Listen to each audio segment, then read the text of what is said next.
Ya, selamat malam. Menyambung dari seri tentang Biblika, sekarang kita akan masuk ke dalam ineransi, ya. Di bulan lalu saya sudah menjelaskan tentang bagaimana mekanisme pewahyuan Alkitab. Ya, pewahyuan Alkitab mungkin saya akan resume sedikit, saya ulang sedikit saja supaya yang tidak mengikuti sebelumnya bisa ini ya. Nah, jadi begini, kita dalam rangkaian memahami tentang Biblika, tentang Alkitab. Ya, mungkin saya mencoba supaya apa yang saya sampaikan ini nggak terlalu berat dan pasti harus ada implikasinya, harus ada aplikasinya dalam kehidupan Kristen kita ya, jangan cuma teori aja ya. Nah, saya sudah menjelaskan tentang bagaimana mekanisme pewahyuan Alkitab ya, dan bagaimana sih orang Kristen pada umumnya memandang Alkitab? Orang Kristen pada umumnya memandang Alkitab itu apa? Firman Allah kan ya. Semua orang Kristen bilang firman Allah gitu ya, atau ada juga yang bilang berisi firman Allah. Nah, kalau berisi firman Allah berarti ada isinya nggak firman Allah dong gitu kan ya. Nah, pada umumnya orang Kristen yang konservatif gitu ya, bilang Alkitab semuanya itu firman Allah ya.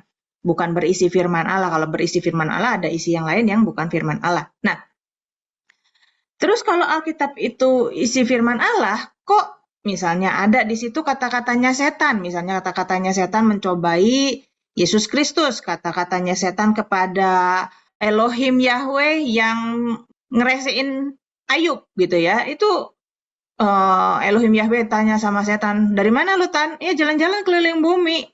Lu inget nggak? Lu inget nggak anak gua si Ayub tuh?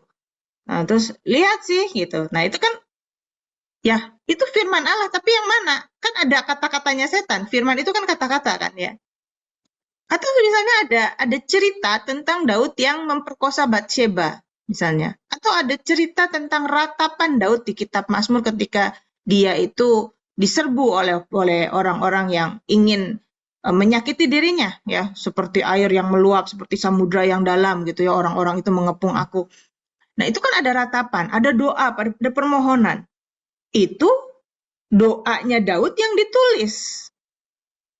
Ya. Lalu bagaimana hubungannya kalau orang Kristen meyakini itu adalah firman Allah? Sedangkan di situ juga ada misalnya Yehuda yang meniduri menantunya Tamar. Ini firman Allah kah? Gitu. Pertanyaannya kan seperti itu. Pada umumnya kan orang Kristen, ya udah pokoknya begini, pokoknya nggak usah dipikir, pokoknya Alkitab firman Allah. Tapi di situ ada catatan-catatan kan? Ada catatan-catatan kesalahan. Ya tentu ada pesan-pesan nubuatan-nubuatan, ya ada pesan-pesan yang baik gitu ya, pesan-pesan moral, ada 10 hukum ya, atau ada kehidupan Tuhan Yesus gitu ya. Itu kita tidak ragukan, tetapi ketika ada kata-kata setan di situ, bagaimana kita memahami ini firman Allah? Nah, kalau firman Allah tentunya tidak ada salah dong ya. Allah kan tidak pernah salah gitu ya. Tidak mungkin salah tanpa kesalahan, ya, tanpa salah dan tidak mungkin salah, ya. Ineransi dan infability gitu kan. Iya dong, kalau orang ngomong bisa salah. Hari ini ngomong A, besok ngomong B, ya.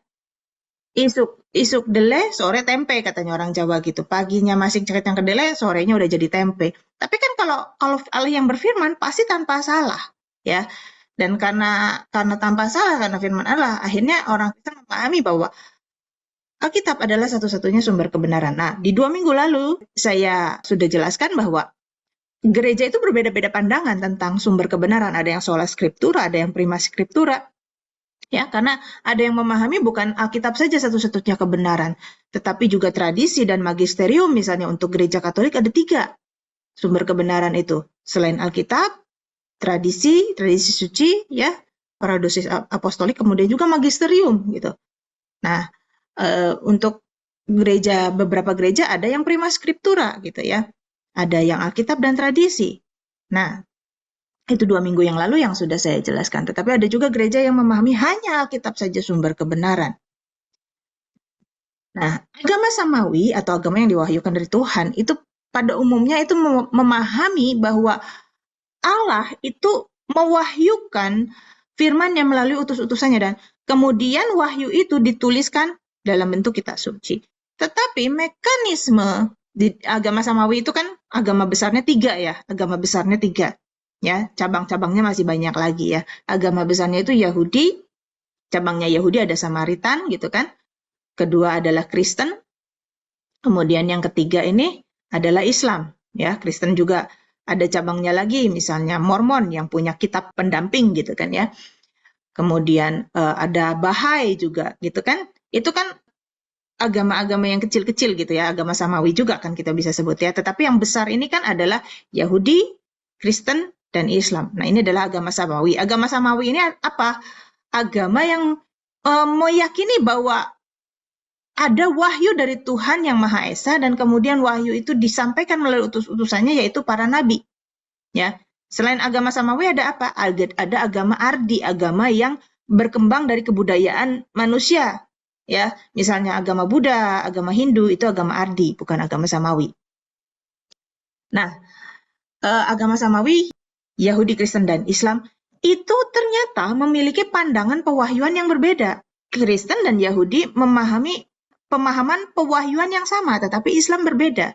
Masalahnya ketika kita hidup di tengah-tengah mayoritas, dan apalagi misalnya seperti saya, dari kecil sekolah di negeri, akhirnya banyak pandangan-pandangan dari agama yang lain yang masuk gitu ke dalam pemikiran saya. Oh, kalau pewahyuannya agama Islam misalnya, didiktekan Allah berfirman, kemudian itu didiktekan kepada nabinya, dan kemudian nabinya menuliskan itu.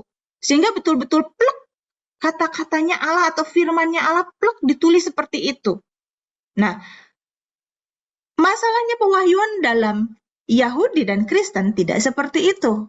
Ya, jadi jangan sampai pemahaman dari agama lain masuk ke dalam cara pandang Kristen kita, gitu ya. Nah, ada beberapa pandangan yang keliru tentang pewahyuan. Misalnya inspirasi natural.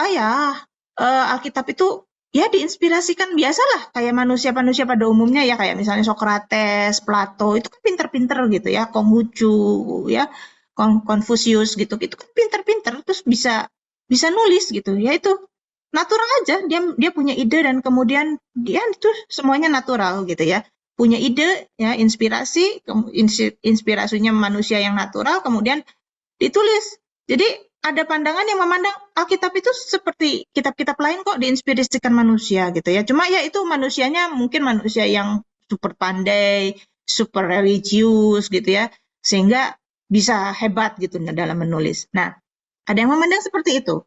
Tetapi juga ada yang memandang seperti yaitu pewahyuan yang seperti misalnya agama Islam ya, didiktekan dari Allah. Saya nggak bilang pewahyuan agama Islam itu benar atau salah, jelek atau buruk gitu ya, jelek atau bagus, saya nggak bilang begitu. Kita tidak bisa menilai agama orang lain dari sudut pandang kita, sebab kita pun tidak mau agama kita, iman kita dinilai dari sudut pandang mereka, begitu kan? Misalnya kita punya iman gini ya, bahwa Yesus adalah anak Allah. Kalau iman kita itu dinilai dari pandangan agama lain, mungkin kok Allah beranak, gitu kan? Dan kita nggak mau dinilai seperti itu kan? Oleh karena itu, sebaiknya apa yang orang lain ingin perbuat bagimu, perbuatlah demikian. Kalau kita nggak mau dinilai, iman kita dinilai dari sudut pandang agama orang lain, kita juga jangan menilai gitu ya. Nah, jadi ketika saya menyampaikan ini, saya tidak sedang menilai baik atau buruk, salah atau benar, tidak. Tapi saya membandingkan, begini loh ada konsep begini di agama lain, agama yang mengaku samawi gitu kan. Nah, inspirasi supranatural ini itu tentunya keliru ya kalau agama Kristen tidak memandang seperti ini. Tetapi di agama Islam itulah yang diyakini, itulah yang benar gitu ya. Nah, jadi inspirasi supranatural ini didiktekan langsung oleh Allah, sehingga tidak ada unsur manusianya sama sekali. Manusia itu kayak robot gitu ya. Kalau disuruh apa-apa gitu ya, disuruh begini-begini nulis gitu. Nah, itu. Jadi itulah konsep pewahyuan di agama lain yang bukan di agama kita. Tetapi ada juga pandangan liberal ya, yaitu yang tadi inspirasi natural itu. Yang penulis Alkitab itu samalah sama penulis-penulis lain gitu. Nah, bagaimana sih pandangan tentang pewahyuan yang benar gitu tentang Alkitab? Nah, di dalam 1 Petrus 1 ayat 22-1 dikatakan bahwa nubuat dalam kitab suci tidak boleh ditafsirkan menurut kehendak sendiri. Kenapa? Karena tidak pernah nubuat itu dihasilkan kehendak manusia, tetapi oleh dorongan Roh Kudus. Orang-orang berbicara atas nama Allah. Ya, memang di kitab suci ada bagian-bagian yang nubuat. Tetapi bagaimana dengan bagian-bagian yang tidak nubuat? Nah, nubuat sendiri tidak boleh ditafsirkan menurut kehendak manusia. Kita lihat ketika nubuat ditafsirkan menurut kehendak manusia, bisa salah penafsiran. Contoh misalnya, ketika Paulus datang ke jemaat dan di situ ada yang bernubuat, dia mengambil ikat pinggang Paulus, kemudian dia mengikat tangannya, dirinya, terus udah gitu dia bilang, orang yang punya ikat pinggang ini akan diikat, akan diserahkan ke dalam tangan orang, dan seterusnya, dan seterusnya. Nah, ketika nubuat itu ditafsirkan oleh keinginan manusia, yaitu keinginan manusianya apa jemaat di situ? Tidak ingin kehilangan Paulus, pengen diajar. Paulus pinter banget kalau ngajar, gitu ya. Wah, jangan sampai deh Paulus ditangkap, jangan sampai deh, udah Paulus jangan ke Yerusalem, gitu ya. Nah, tetapi Paulus yang mendapatkan pesan itu pasti memahami pesan itu. Yang mendapatkan pesan itu memang bukan Paulus, tapi Nabi Agabus, gitu ya. Tapi pesan itu kan ditujukan untuk Paulus. Maka pasti Tuhan membuat Paulus mengerti maksudnya Tuhan ngasih pesan ini apa. Dan Paulus bilang, enggak, tapi pesan ini bukan membuat saya menghindari pergi ke Yerusalem supaya saya tidak ditangkap, tapi pesan ini justru untuk meneguhkan iman saya. Bahwa kalau saya ditangkap, itu adalah kehendak Tuhan. Dan memang ketika Paulus masuk ke dalam penjara, akhirnya kita bisa mewarisi surat-surat Paulus. Banyak surat-surat itu yang ditulis di dalam penjara. Iya, kalau enggak kan Paulus muter aja kayak kitiran, ya, nggak berhenti-berhenti, ke sana ke sini khotbah, ya pelayanan. Tapi justru dia dibuat diam di penjara dan akhirnya kita bisa membaca tulisan-tulisan Paulus. Ya. Jadi kita lihat ya, kalau ada nubuat tidak boleh ditafsirkan menurut kehendak manusia, walaupun ditafsirkannya bagus loh. Paulus jangan pergi. Kalau kamu pergi ke Yerusalem tuh ada nubuatnya, kamu ditangkap. Bagus maksudnya. Nah, di dalam 2 Timotius 3 ayat 16-17 dikatakan, seluruh kitab suci diilhamkan Allah dan bermanfaat untuk mengajar, menyatakan kesalahan, memperbaiki kelakuan, dan untuk mendidik orang dalam kebenaran. Dengan demikian, tiap-tiap manusia kepunyaan Allah diperlengkapi untuk perbuatan baik. Nah, kata dalam 2 Timotius 3 ayat 16, diilhamkan, kata diilhamkan, itu menggunakan kata theopneustos, yang terdiri dari kata theos dan pneumo, ya, yang berarti Allah menghembuskan. Ya, nah, jadi penulis-penulis kitab Perjanjian Baru, para rasul, memahami bahwa tulisan yang ada di kitab suci itu diilhamkan. Nah, bagaimanakah pengilhaman Allah yang di dalam pemahaman Yahudi dan Kristen, gitu ya? Diilhamkan, dihembuskan Allah. Ya, kalau bukan didiktekan itu maksudnya apa? Nah, kitab suci itu diilhamkan Allah, manfaatnya untuk apa? Untuk mengajar, untuk menyatakan kesalahan, untuk memperbaiki kelakuan dan mendidik orang dalam kebenaran. Jadi Alkitab ini yang sekarang kita punya, kanon yang sekarang kita punya, yang sudah ditutup gitu ya, itu tujuannya untuk ngajar, tujuannya untuk menyatakan kesalahan, memperbaiki kelakuan, mendidik orang dalam kebenaran. Nah, Bapak Ibu, kita melihat kekristenan ini berbeda-beda denominasi, berbeda-beda penafsiran. Ya. Yang Katolik, yang Reform, yang Baptis, yang Pentakosta, yang karismatik, ya, neokarismatik dan seterusnya. Itu berbeda-beda penafsiran. Atau di Inggris itu ada gereja Inggris, ya, Anglikan, yang cuma ada di sono. Itu berbeda-beda penafsiran dari kitab suci yang sama. Nah, terus bagaimana kita menilai penafsiran yang benar? Kalau ada rumusan doktrin Katolik jelas berbeda dengan rumusan doktrin Protestan. Rumusan doktrin Protestan jelas berbeda dengan rumusan doktrin Baptis, dengan rumusan doktrin Gereja Pentakosta. Berbeda-beda dari teks yang sama, kitab yang sama yang namanya Alkitab. Nah, terus bagaimana kita menilai manakah doktrin yang benar? kembali ke sini. Tujuannya kitab suci itu, doktrin itu kan dihasilkan dari kitab suci. Doktrin itu kan dihasilkan dari penafsiran ayat-ayat, ya kan? Penafsiran ayat-ayat. Misalnya, doktrin predestinasi, double predestinasi. Ada yang lahir itu sudah pasti masuk surga, ada yang sudah pasti masuk neraka. Itu double predestinasi. Tapi ada yang bilang, enggak, saya nggak mau memegang doktrin predestinasi. Saya memegang doktrin free will. Bahwa Allah itu memberikan kehendak bebas manusia untuk menentukan takdirnya sendiri masuk surga atau masuk neraka. Itu ngambil dari kitab yang sama. Itu baru satu contoh perbedaan doktrin. Doktrin yang lain misalnya, pekabilitas, impekabilitas. Ya. Apa itu? Itu bukan jenis kue baru ya. Sekarang ada kue yang dari Thailand, roti dari Korea gitu ya, katanya enak gitu ya. Nah, pekabilitas, impekabilitas. Apa itu? Pekabilitas itu berkata bahwa Yesus ketika hidup di dunia ini, dia mungkin bisa berbuat dosa, tetapi memang tidak pernah. Dia punya potensi untuk berbuat dosa, tetapi dia menang dan dia tidak berbuat dosa. Tapi kalau impekabilitas, Yesus itu tidak mungkin berbuat dosa. Nah, itu contoh perbedaan yang lain. Contoh berikutnya apa? Contoh berikutnya misalnya sesasionis dan kontinualis. Sesasionis itu berkata bahwa karunia-karunia Roh Kudus sudah berhenti di zaman para rasul. Kontinualis apa? Kontinualis bahwa karunia-karunia Roh Kudus masih terus bisa terjadi sampai sekarang. Itu 3. 4, 5, 6, saya bisa contohin banyak sekali perbedaan doktrin dari kitab suci yang sama.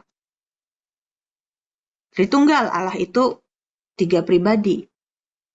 Oneness misalnya. Pentakosta GPDI mula-mula, GBI pun di zaman-zaman tahun 70-80 ketika baru berdiri itu sebetulnya menganut oneness, bukan Tritunggal. Ya. Itu berbeda kan? Allah itu satu pribadi, yang satunya Allah itu tiga pribadi. Oh, banyak sekali perbedaan doktrin. Nah, terus bagaimana kita menilai doktrin mana doktrin yang benar dari sekian banyak perbedaan? Kembali lagi ke sini, tujuannya kitab suci yang tadi ditafsirkan, ditarik sana, penafsiran itu bisa tarik sana, tarik sini, ya kan? Tujuannya adalah untuk mengajar, menyatakan kesalahan, memperbaiki kelakuan, dan mendidik orang dalam kebenaran. Sehingga setiap doktrin yang dirumuskan, yang berasal dari kitab suci, haruslah berimplikasi. Ortodoksi, pengajaran yang benar, ortodoksi, ya, doktrin yang benar, itu haruslah menuntut atau menghasilkan ortopraksi, perilaku hidup yang benar. Ya, ortodoksi pasti menghasilkan ortopraksi atau ortodoksi pasti menuntut ortopraksi, doktrin yang benar. Hasilnya pasti perilaku hidup yang benar. Ya, menuntut ortopraksi. Jadi bisa aja orang ngajarin doktrin yang benar tapi kehidupannya nggak benar, bisa aja gitu ya. Tapi doktrin yang benar itu menuntut, ya, dilakukan sama enggak orang yang ngajarnya bisa aja gitu kan. Doktrin yang benar menuntut perilaku hidup yang benar gitu. Kalau nggak kamu hidupnya nggak benar, nanti ada konsekuensi gitu. Ya, tapi kan orang bisa gak jadi belangkoni, sok khotbah gak iso ngelakoni gitu kan, bisa gitu kan. Bisa saja dia mengajarkan doktrin yang benar tetapi tidak memenuhi tuntutannya gitu. Jadi doktrin yang benar pastilah menuntut perilaku hidup yang benar. Ya, contohnya misalnya kalau sudah ada double predestinasi, maka pertanyaan saya yang menganut, yang cenderung untuk memegang free will, saya akan bertanya, kalau sudah di double predestinasi, untuk apa ayat-ayat yang dikatakan berjuanglah? Karena berjuang atau tidak berjuang sudah di predestinasi, gitu kan? Ya, tapi kalau doktrin free will, maka akan jelas gitu, berjuanglah. Oh iya, karena kalau kita tidak berjuang, ya, di kitab Wahyu dikatakan ada barang siapa yang menang, berarti ada yang menang, ada yang kalah. Nah, dalam pewahyuan Alkitab, ya, dalam pewahyuan kitab suci, baik itu Yahudi, pandangan Yahudi, yaitu Perjanjian Lama atau pandangan Kristen, itu tidak mengabaikan unsur manusia. Contoh misalnya, manusia itu punya kemampuan berbahasa yang beda-beda. Amos itu seorang peternak domba di Tekoa ya di Israel. Peternak domba gaya bahasanya jelas beda dengan Daniel yang adalah seorang bangsawan, didikannya didikan kerajaan gitu ya, yang satu peternak, yang satu didikan kerajaan dan orang bangsawan. Jelas beda gaya bahasanya. Markus dengan Injil Lukas berbeda. Lukas adalah seorang tabib sehingga buat orang yang ngerti bahasa Yunani, yang mendalami Biblika Perjanjian Baru, pasti bisa menilai bahwa tulisan Lukas, baik itu dalam Injil Lukas maupun Kisah Para Rasul, itu banyak menggunakan istilah-istilah medis, istilah-istilah kedokteran yang tidak dipakai di dalam tulisan Perjanjian Baru yang lain, ya. Atau dalam istilahnya adalah hapax legomena, tulisan yang hanya muncul sekali di dalam Alkitab. Begitu juga dengan surat-surat Paulus. Bahasanya beda dengan surat Petrus. Ya. Atau misalnya Yesaya. Yesaya itu sebetulnya banyak ahli Biblika yang mengatakan bahwa kitab Yesaya ini ditulis dalam 3 periode yang berbeda. Jadi sebelum pembuangan, zaman pembuangan, dan setelah pembuangan. Jadi beberapa ahli Biblika berpendapat bahwa kitab Yesaya tidak ditulis oleh Nabi Yesaya seorang diri. Ya. Nah, berikutnya ya, selain kemampuan bahasa. Jadi kemampuan bahasa orang-orang itu beda, dan kemampuan bahasa orang itu mempengaruhi cara dia menulis kan. Nggak mungkin kita menulis dengan saya berbahasa Indonesia, nggak mungkin saya kemudian bisa menulis puisi dalam bahasa Rusia gitu. Ya kan? Markus dengan pendidikan yang sederhana tidak bisa menulis sebaik Paulus. Paulus itu kalau kita baca, bahkan dalam terjemahan bahasa Indonesia saja, kita baca surat-surat Paulus itu banyak sekali anak kalimatnya kan. Anak kalimatnya, jadi kalimatnya panjang sekali. Nah, kemudian, cara menulis saat itu berbeda dengan cara menulis saat ini. Gaya sastra saat itu berbeda dengan gaya sastra saat ini. Ada sastra yang sudah tidak ada di saat ini. Contohnya misalnya sastra apokalipsis. Ya, itu udah nggak ada saat ini. Sehingga kalau kita mau baca, contohnya misalnya kitab Wahyu, kita tidak bisa baca dengan sudut pandang saat ini, tapi kita memahami dulu apa sih inti sastra apokalipsis itu. Inti sastranya apokalipsis itu kan adalah tentang bagaimana penderitaan di dunia ini gitu ya, dan kemudian yang jahat itu kalah, kerajaan Tuhan itu yang menang. Nah, itu kan cara membaca suatu sastra. Contoh lagi adalah Injil. Injil kita pahami sebagai sebuah biografi, catatan hidup, ya, kisah hidup seseorang. Tetapi biografi yang ditulis di 2000 tahun yang lalu dalam pengaruh gaya Yunani itu berbeda dengan biografi yang kita punya, yang kita miliki sekarang. Kita baca misalnya, kita punya biografinya tentang mantan Presiden Soeharto, kita punya biografinya tentang mantan Presiden Soekarno, itu jelas berbeda dengan biografi gaya Yunani. Nah, Injil memang biografi, tapi biografi pada umumnya misalnya ditulis tentang, ya biografi pada umumnya ditulis tentang kelahiran, hidupnya, bagaimana prestasinya, dan seterusnya. Biasanya kalau nulis begitu kan kronologis. Nah, Injil itu bukan menekankan kronologi sejarahnya, bukan. Tapi ditulis dengan maksud tujuan tertentu, muatan teologis tertentu. Jadi ini memang biografi, tetapi biografi yang ditulis tulisan-tulisan pada saat itu umumnya ada maksud tertentu tujuannya. Atau tujuannya untuk pembaca tertentu. Ya, jadi ada maksud tertentu selain mengisahkan kehidupan seseorang. Misal Injil Matius, ya. Kenapa sih Matius membuka tentang silsilah Tuhan Yesus, anaknya ini.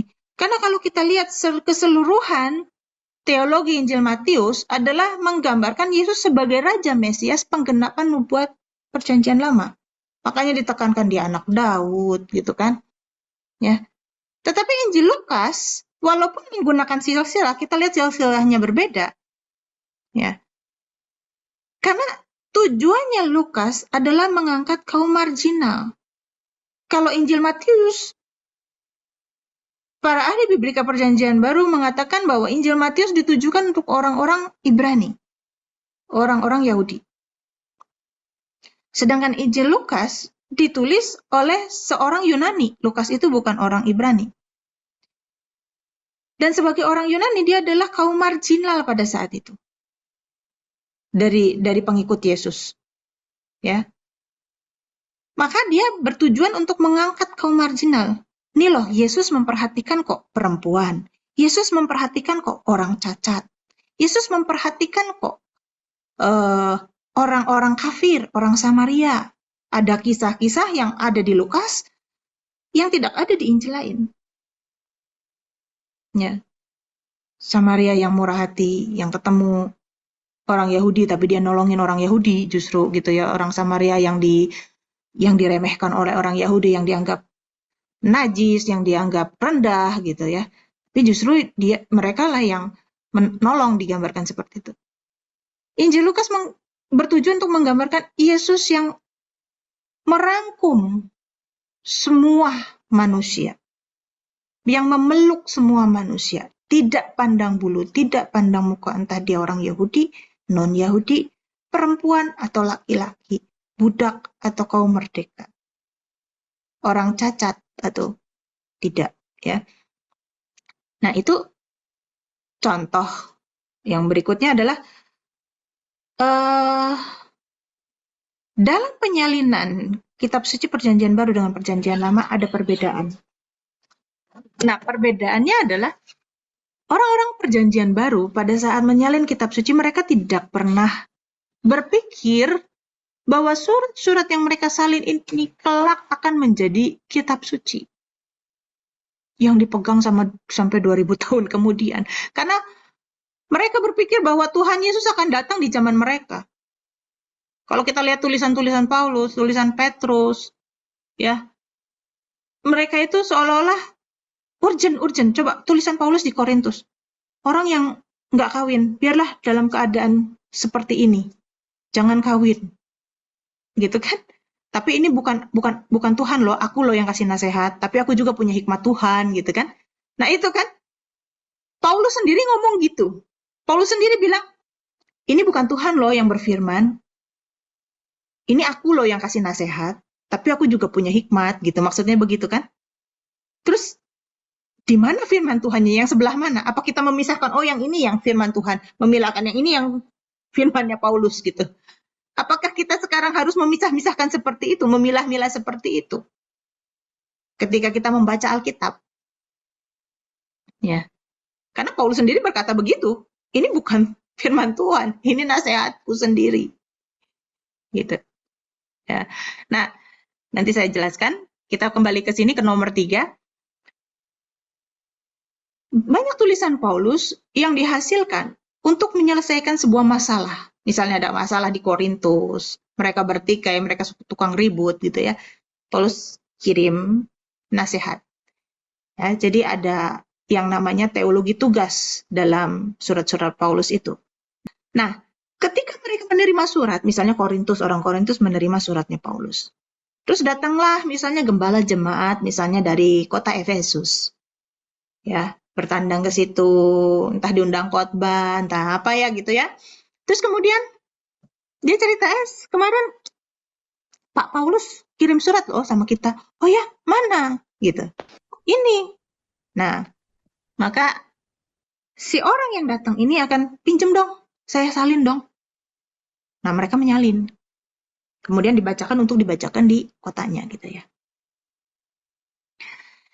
Nah, ketika mereka menyalin itu, pertama, mereka ya pada saat itu orang-orang Yahudi pada umumnya bisa baca.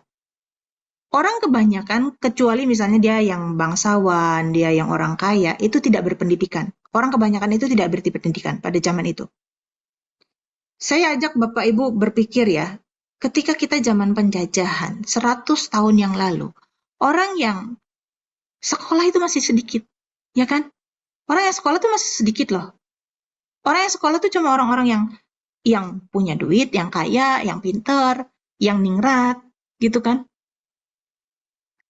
Bahkan Ibu Kartini aja memperjuangkan supaya perempuan itu bisa baca. Nah, itu 100 tahun yang lalu. Ini 2000 tahun yang lalu, Bapak Ibu. 2000 tahun yang lalu, sama keadaannya. Ya, hampir sama. Jadi, masyarakat kebanyakan, mereka tidak bisa baca tulis. Tetapi, orang Yahudi diajarin baca. Nulis agak susah. Diajarin baca. Ya. Nah, kecuali mereka yang berpendidikan tinggi, lebih lagi, baru mereka bisa menulis gitu ya, kayak misalnya Paulus itu kan belajar kitab suci di bawah pimpinan Gamaliel, makanya tulisannya bagus gitu, kata-katanya bagus. Nah, tapi pada umumnya mereka kurang bisa untuk menulis, tapi baca lancar, karena dari kecil mereka harus pergi ke Beit Midrash, pergi ke pesantren gitu ya. Dari kecil mereka dididik dari umur 7, 12 sampai 13, 14 sekitar situ. Mereka harus pergi belajar membaca. Belajarnya bukan belajar IPA, IPS, matematika, bukan. Belajar kitab suci orang Yahudi. Dan jadi orang-orang Yahudi itu pada umumnya bisa baca tapi kurang cakap dalam menulis, gitu ya. Nah, ketika mereka menyalin, kalau mereka kurang cakap, ya bisa ada yang keluput kan, apalagi nyalinnya buru-buru. Cuma berkunjung sebentar terus pergi. Apalagi dalam keadaan ketika mereka itu dianiaya. Ya. Jadi kalau kita melihat varian teks, perbedaan teks ya, varian teks di dalam Perjanjian Baru itu sangat-sangat banyak dibanding dengan varian teks Perjanjian Lama. Kenapa? Karena Perjanjian Lama cara menyalinnya itu mereka sangat hati-hati.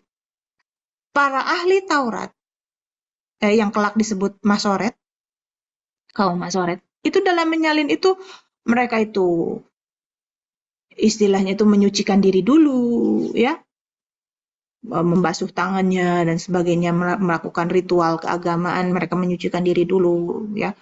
Kemudian mereka menghitung kata per kata, dari baris-baris itu mereka dihitung.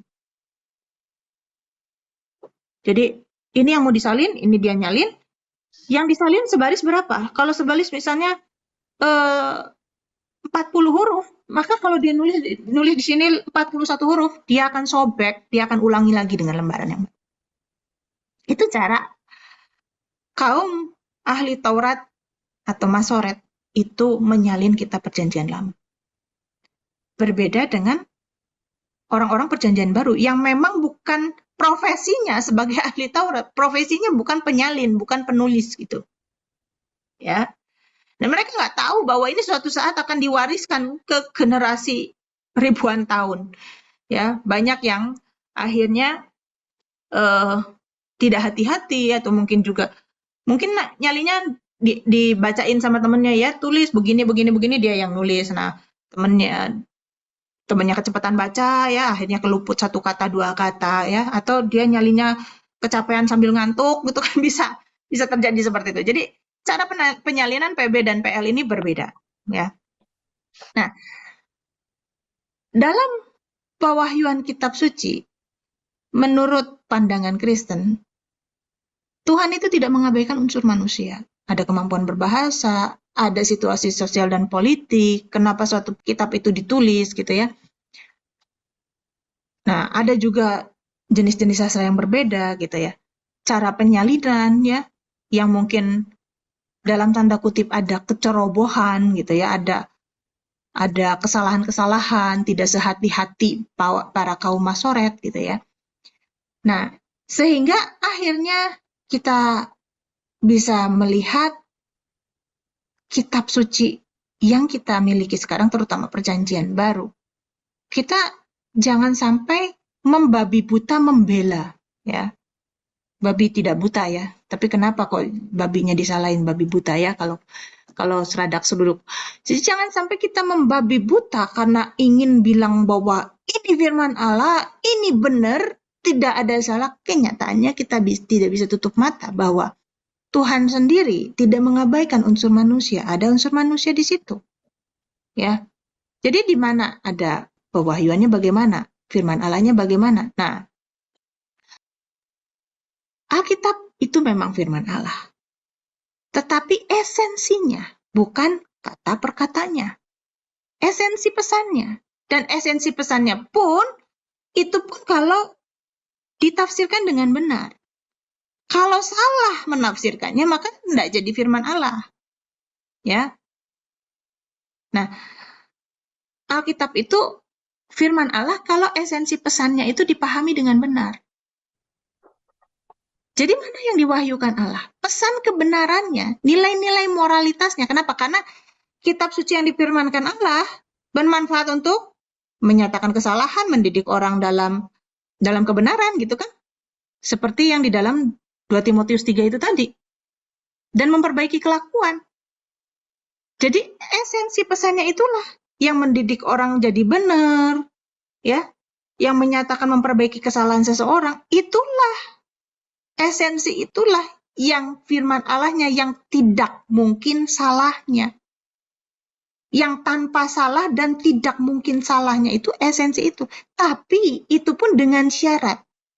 Kalau ini dipahami dengan benar, ditafsirkan dengan benar. Kenapa? Ya itu tadi kan, dari firman Allah yang sama bisa ditafsirkan A, bisa ditafsirkan B. Begitu banyak perbedaan doktrin. Ya. Jadi firman Allahnya adalah pesan moralnya di situ, pesan kebenarannya, aliteanya yang memimpin kepada dikaiosune, moral yang benar, perilaku yang benar, cara berpikir yang benar, karakter yang benar. Firman Allahnya tidak mungkin salah. Esensi kebenarannya itulah yang tidak mungkin salah. Itulah yang firman Allah. Tetapi di situ ada konteks.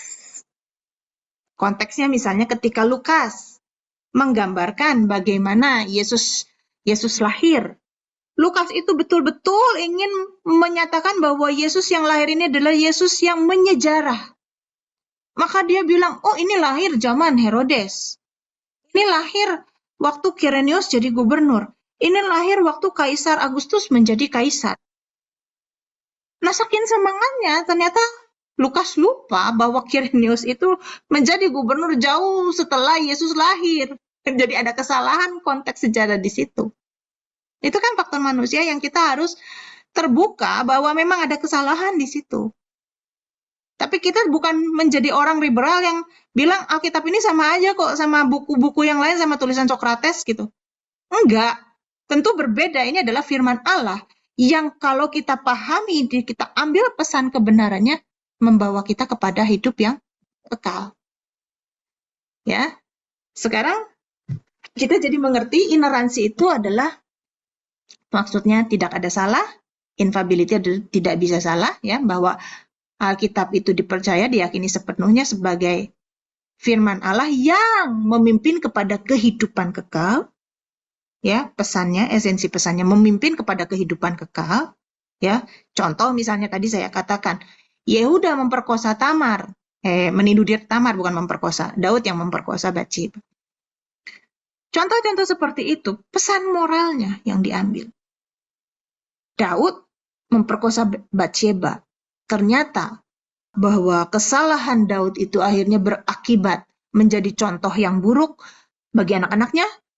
Ya, Amnon memperkosa Tamar, Daud nggak bisa negur karena dia juga nyontohin memperkosa kan.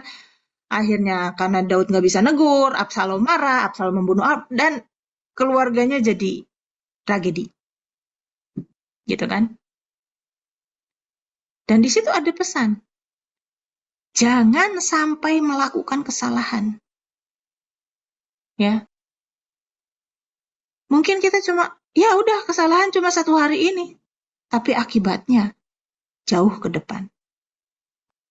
Nggak bisa balik ke belakang. Nah, itu kan pesan-pesannya. Ya. Nah, istilah ineransi, infallibility, itu baru populer di tahun 1800-an. Dan sebetulnya ini adalah reaksi terhadap zaman pencerahan. Reaksi terhadap zaman pencerahan. Kita tahu bahwa di Eropa ya, tahun 1800-an ilmu pengetahuan itu begitu maju ya. Mulai ditemukan mesin ini, mesin itu, mesin uap, mesin cetak dan mesin-mesin lainnya gitu kan ya, mesin-mesin banyak mesin gitu ya. Pertanian juga akhirnya menjadi lebih baik dengan ditemukannya banyak teknologi. Kalau pertanian lebih baik, penyediaan makanan lebih banyak, akhirnya manusia berakibat kepada manusia gitu kan ya. Manusia juga semakin banyak. Nah, ini kan akhirnya menjadi ledakan penduduk. Nah, ketika zaman pencerahan, ilmu pengetahuan apapun, baik biologi, fisika, ya, semua itu berkembang, termasuk teologi. Dan mulai orang itu mengkritisi Alkitab. Ya. Nah, lahirlah kaum-kaum liberal yang mulai tidak percaya ilmu pengetahuan, sains itu ada dan bisa dibuktikan. Alkitab itu gimana membuktikannya gitu. Allah itu gimana membuktikannya dan mulai mempertanyakan Allah itu ada nggak? Alkitab itu benar nggak? Ya. Dan karena bukan cuma ilmu pengetahuan lain tapi ilmu teologi juga berkembang, mulailah mereka itu membaca Alkitab, mencari tahu, menggali, ya. Benar nggak sih Musa yang nulis? Masa sih Musa bisa nulis sebanyak ini, gitu kan? Nah, karena mulai ada perkembangan teologi-teologi seperti itu, ya misalnya mempertanyakan apakah Musa yang menulis 5 kitab Taurat itu, akhirnya dibuatlah ineransi, ya, apologetika, pembelaan. Ya betul kita membela, ya, bahwa Alkitab itu firman Allah, Alkitab itu penuntun kita kepada kehidupan kekal, jadi nggak mungkin salah. Tapi jangan membabi buta begitu, gitu. Lihatlah Alkitab ya sesuai dengan posisinya, tempatnya, fungsinya. Jangan dilebihkan, jangan dikurangkan. Ya. Nah ini, jadi ineransi itu dasar argumennya gini, menurut kitab suci Allah itu benar, ya, dan kitab suci itu diinspirasikan oleh Allah, ya, kan seluruh manusia itu pendusta, tapi Allah itu yang benar, gitu kan, di Roma 3 ayat 4 itu kan, tidak ada yang benar, seorang pun tidak kecuali Allah, gitu kan. Jadi menurut kitab suci Allah itu benar, dan kitab suci itu diinspirasikan oleh Allah. Jadi kitab suci tidak mungkin salah, kitab suci pasti benar, gitu kan, karena berasal dari Allah yang benar. Nah, logika ini, logika sirkular namanya. Bapak Ibu yang pernah kuliah zaman dulu ya, kalau kuliah zaman sekarang ospeknya enak ya. Sangat-sangat manusiawi. Di zaman saya dan sebelumnya, ospeknya gimana? Kakak pembina selalu benar. Kalau aturan nomor 1, kakak pembina selalu benar. Aturan nomor 2, kalau kakak pembina salah, lihat aturan nomor 1 gitu kan. Nah itu kan logika yang sirkular kan. Ya kan? Jadi dasar argumennya ineransi yang tanpa batas itu adalah kitab suci firman Allah. Allah itu benar, jadi kitab suci pasti benar gitu ya. Nah, ini adalah circular reasoning. Ya. Penararan meringkar. Nah, kekeliruannya adalah terjadi ketika bukti yang ditawarkan untuk mendukung suatu klaim hanyalah pengulangan dari klaim itu sendiri. Jadi nomor 1 saya pasti benar. Hukum nomor 1 saya pasti benar. No, hukum nomor 2 kalau saya salah lihat hukum nomor 1 gitu kan. Nah itu kan logika yang salah, ngerti ya Bapak Ibu ya? Ngerti ya? Yang pernah di ospek nih pasti ngalamin kayak gitu. Kakak pembina pasti benar gitu ya. Ayo besok bawa semangka. Saya dulu disuruh gitu, semangka ukuran 30 cm. Bingung saya, karena kalau salah, misalnya ukurannya cuma 25 atau 35, dihukum gitu satu-satu kelompok. Jadi saya ke pasar malam-malam, padahal pulang ospek aja udah malam. Ya, disuruh cari semangka, suruh cari ini yang sekian, rambutan yang sekian, kan nggak masuk akal semua tugas-tugas ospek itu ya. Nah itu, terus udah gitu, waktu besok dikumpulkan gitu ya, ada yang akhirnya semangkanya ukurannya macem-macem, tapi nggak apa-apa gitu. Nah yang bawa 30 cm ini kan protes, Loh kok yang lain nggak dihukum? Saya udah capek-capek loh nyari ini 30 cm. Yang lain kok. Terus dia bilang, nggak apa-apa kok. Yang lain juga. Karena semangkanya buat dimakan sama kakak-kakak pembina, bukan dibagiin sama kita. Terus nggak apa-apa kok. Pokoknya saya bener gitu. Jadi kalau kakak pembina salah tetap bener gitu kan.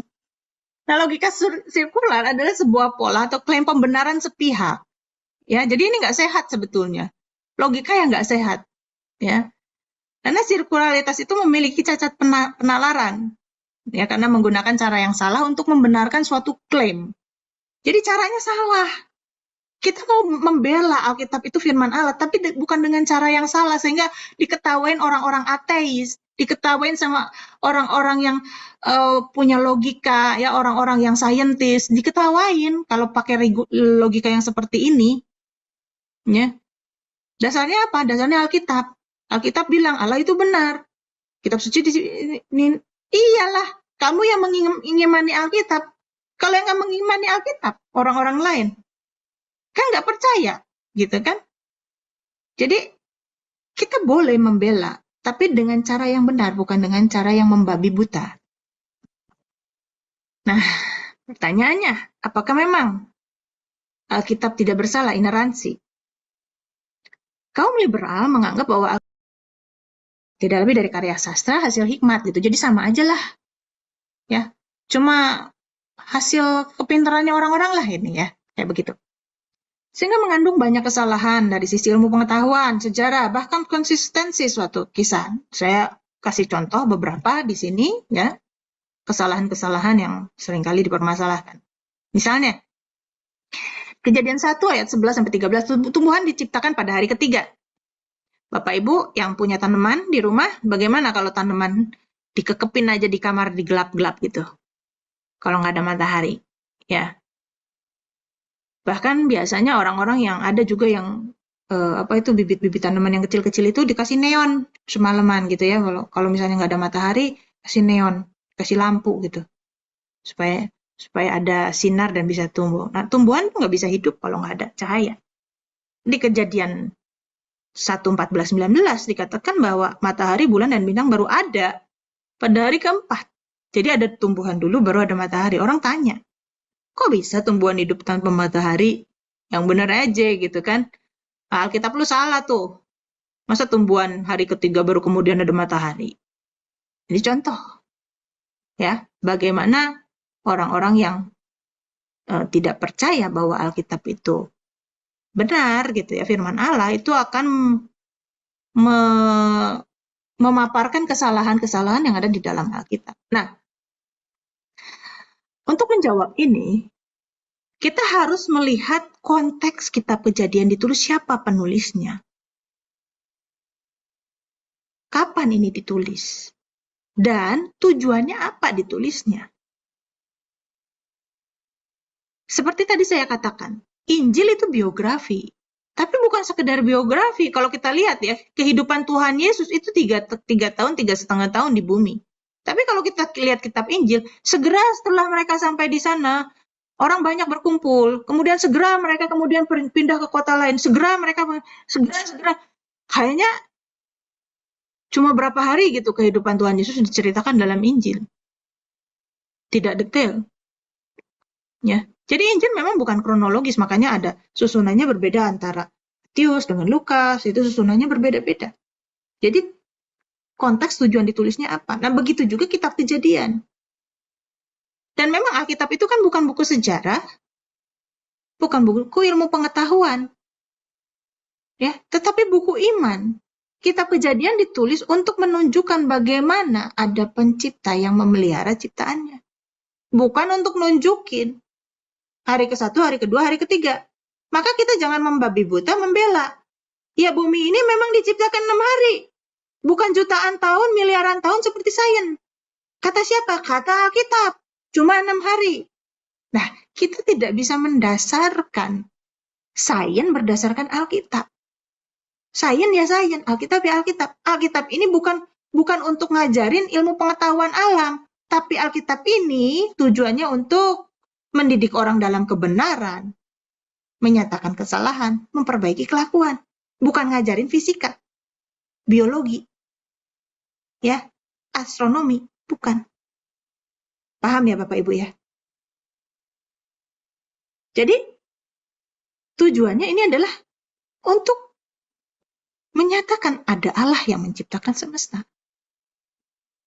Dipermasalahkan. Ya memang bukan pesan ilmu pengetahuan kok. Ya,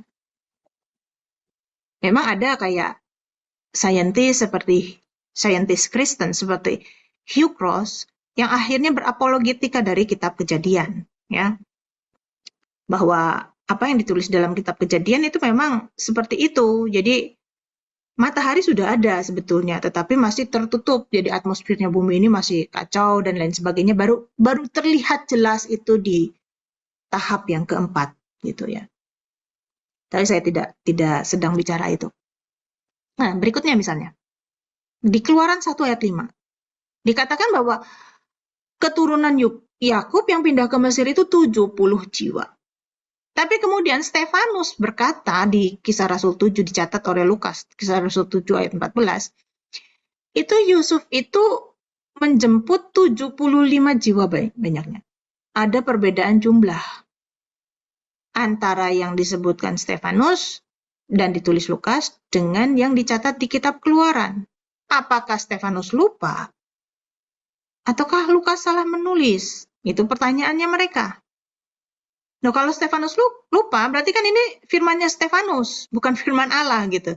Atau Lukas salah nulis gitu. Berarti ini firmannya Lukas, karena kalau firman Allah tidak mungkin salah. Ya, kembali lagi firman Allahnya yang mana? Bukan kata per kata, bukan teksnya, teks per teksnya, tetapi pesan kebenarannya yang memimpin kita kepada kehidupan kekalnya itu yang tidak mungkin salah. Faktor manusianya bisa saja salah. Stefanus bisa lupa, atau Stefanus mungkin tidak lupa, tapi Lukas yang salah tulis bisa saja. Ya. Contoh yang lain, misalnya 1 Samuel 16 ayat 19 dan sampai 23. Itu Saul ngambil Daud ya untuk menjadi pembawa senjata dan juga pemain kecapi ya ketika si Saul kerasukan gitu kan. Nah, tapi kemudian kita lihat di 1 Samuel 17 Saul melihat Daud pergi menemui orang Filistin. Dia berkata kepada Abner, "Anak siapakah itu Abner?" Abner bilang, Abner ini panglimanya loh, penjaganya kan. Tangan kanannya Saul. Demi Tuanku hidup ya, sesungguhnya. Nggak tahu. Lah bukannya Daud sering ke istana, kok Abner nggak tahu? Kok Saul nggak tahu? 1 Samuel 16 dengan 1 Samuel 17. Tidak sinkron. Saul kok bisa lupa? Amnesia. Abner juga. Amnesia bersama. Amnesia berjamaah. Gitu ya. Nah, bagaimana ini? Iya, memang ini nggak lagi nulis kronologis. Kitab-kitab di Perjanjian Lama itu ketika mereka menulis itu, mereka ngambil kisah ini disatuin. Oleh redaktur itu disatuin. Orang Yahudi nggak mikir ini kronologis apa enggak. Orang Yahudi, ahli-ahli Taurat pada saat itu, scriber pada saat itu, mereka melihat, oh ada teks ini, mereka satuin aja begitu. Ya, jadi mereka nggak mempermasalahkan. Orang Yahudi nggak mempermasalahkan kata per kata, kronologis, sama seperti yang ditulis Paulus kepada Timotius. Yang penting adalah pesan kebenarannya. Ya. Nah, ini contoh berikutnya. Di TB1, saya nggak tahu ya, saya nggak cek TB2, apakah masih pakai terjemahan yang ini. Di TB1, di Yeskiel 34 ayat 16 dikatakan demikian, yang hilang akan kucari, yang tersesat kubawa pulang, yang luka akan kubalut, yang sakit akan kukuatkan, serta yang gemuk dan yang kuat akan kulindungi. Dalam bahasa Ibrani-nya samar. Aku akan menggembalakan mereka sebagaimana seharusnya. Tetapi pada umumnya terjemahan bahasa Inggris, baik itu NIV, ISV, KJV, NET,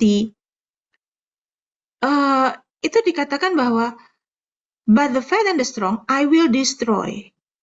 Yang gemuk dan yang kuat akan kulindungi. Di sini yang gemuk dan yang kuat aku akan hancurkan. Yang mana yang benar? Kok firman Allah bisa salah? Gitu. Ya. Kalau yang satu benar kan yang satu pasti salah. Nah, yang mana yang benar? Nah, rupanya Bapak Ibu dari teori sumber ya bahwa terjemahan LAI lebih mengikuti Septuaginta. Ya, yang juga dipakai oleh terjemahan Latin di abad keempat dan seterusnya. Nah, Septuaginta ini terjemahan yang berkembang di abad ketiga sampai abad pertama sebelum Masehi. Ya.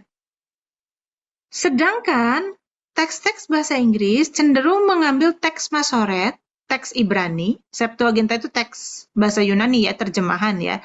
Tetapi teks Septuaginta itu ada di abad ketiga. Sedangkan teks bahasa Inggris mengambil dari teks Masoret, ya, yang banyak berkembang di abad ke-9 dan 10. Teks Masoret itu ya berkembang secara luar biasa. Ya. Memang teks Masoret tentu ada perjalanannya, ya, tapi saya nggak lagi bicara itu. Nah, ternyata kenapa kok ada yang kulindungi tapi juga ada yang destroy? Ternyata dalam bahasa Ibrani itu hampir mirip. Ya. Samar dengan samat. Satunya res, satunya dalet. Ya. Sin mem res, sin mem dalet. Yang satu lengkung, yang satu patah. Kelihatan kan Bapak Ibu bedanya ya?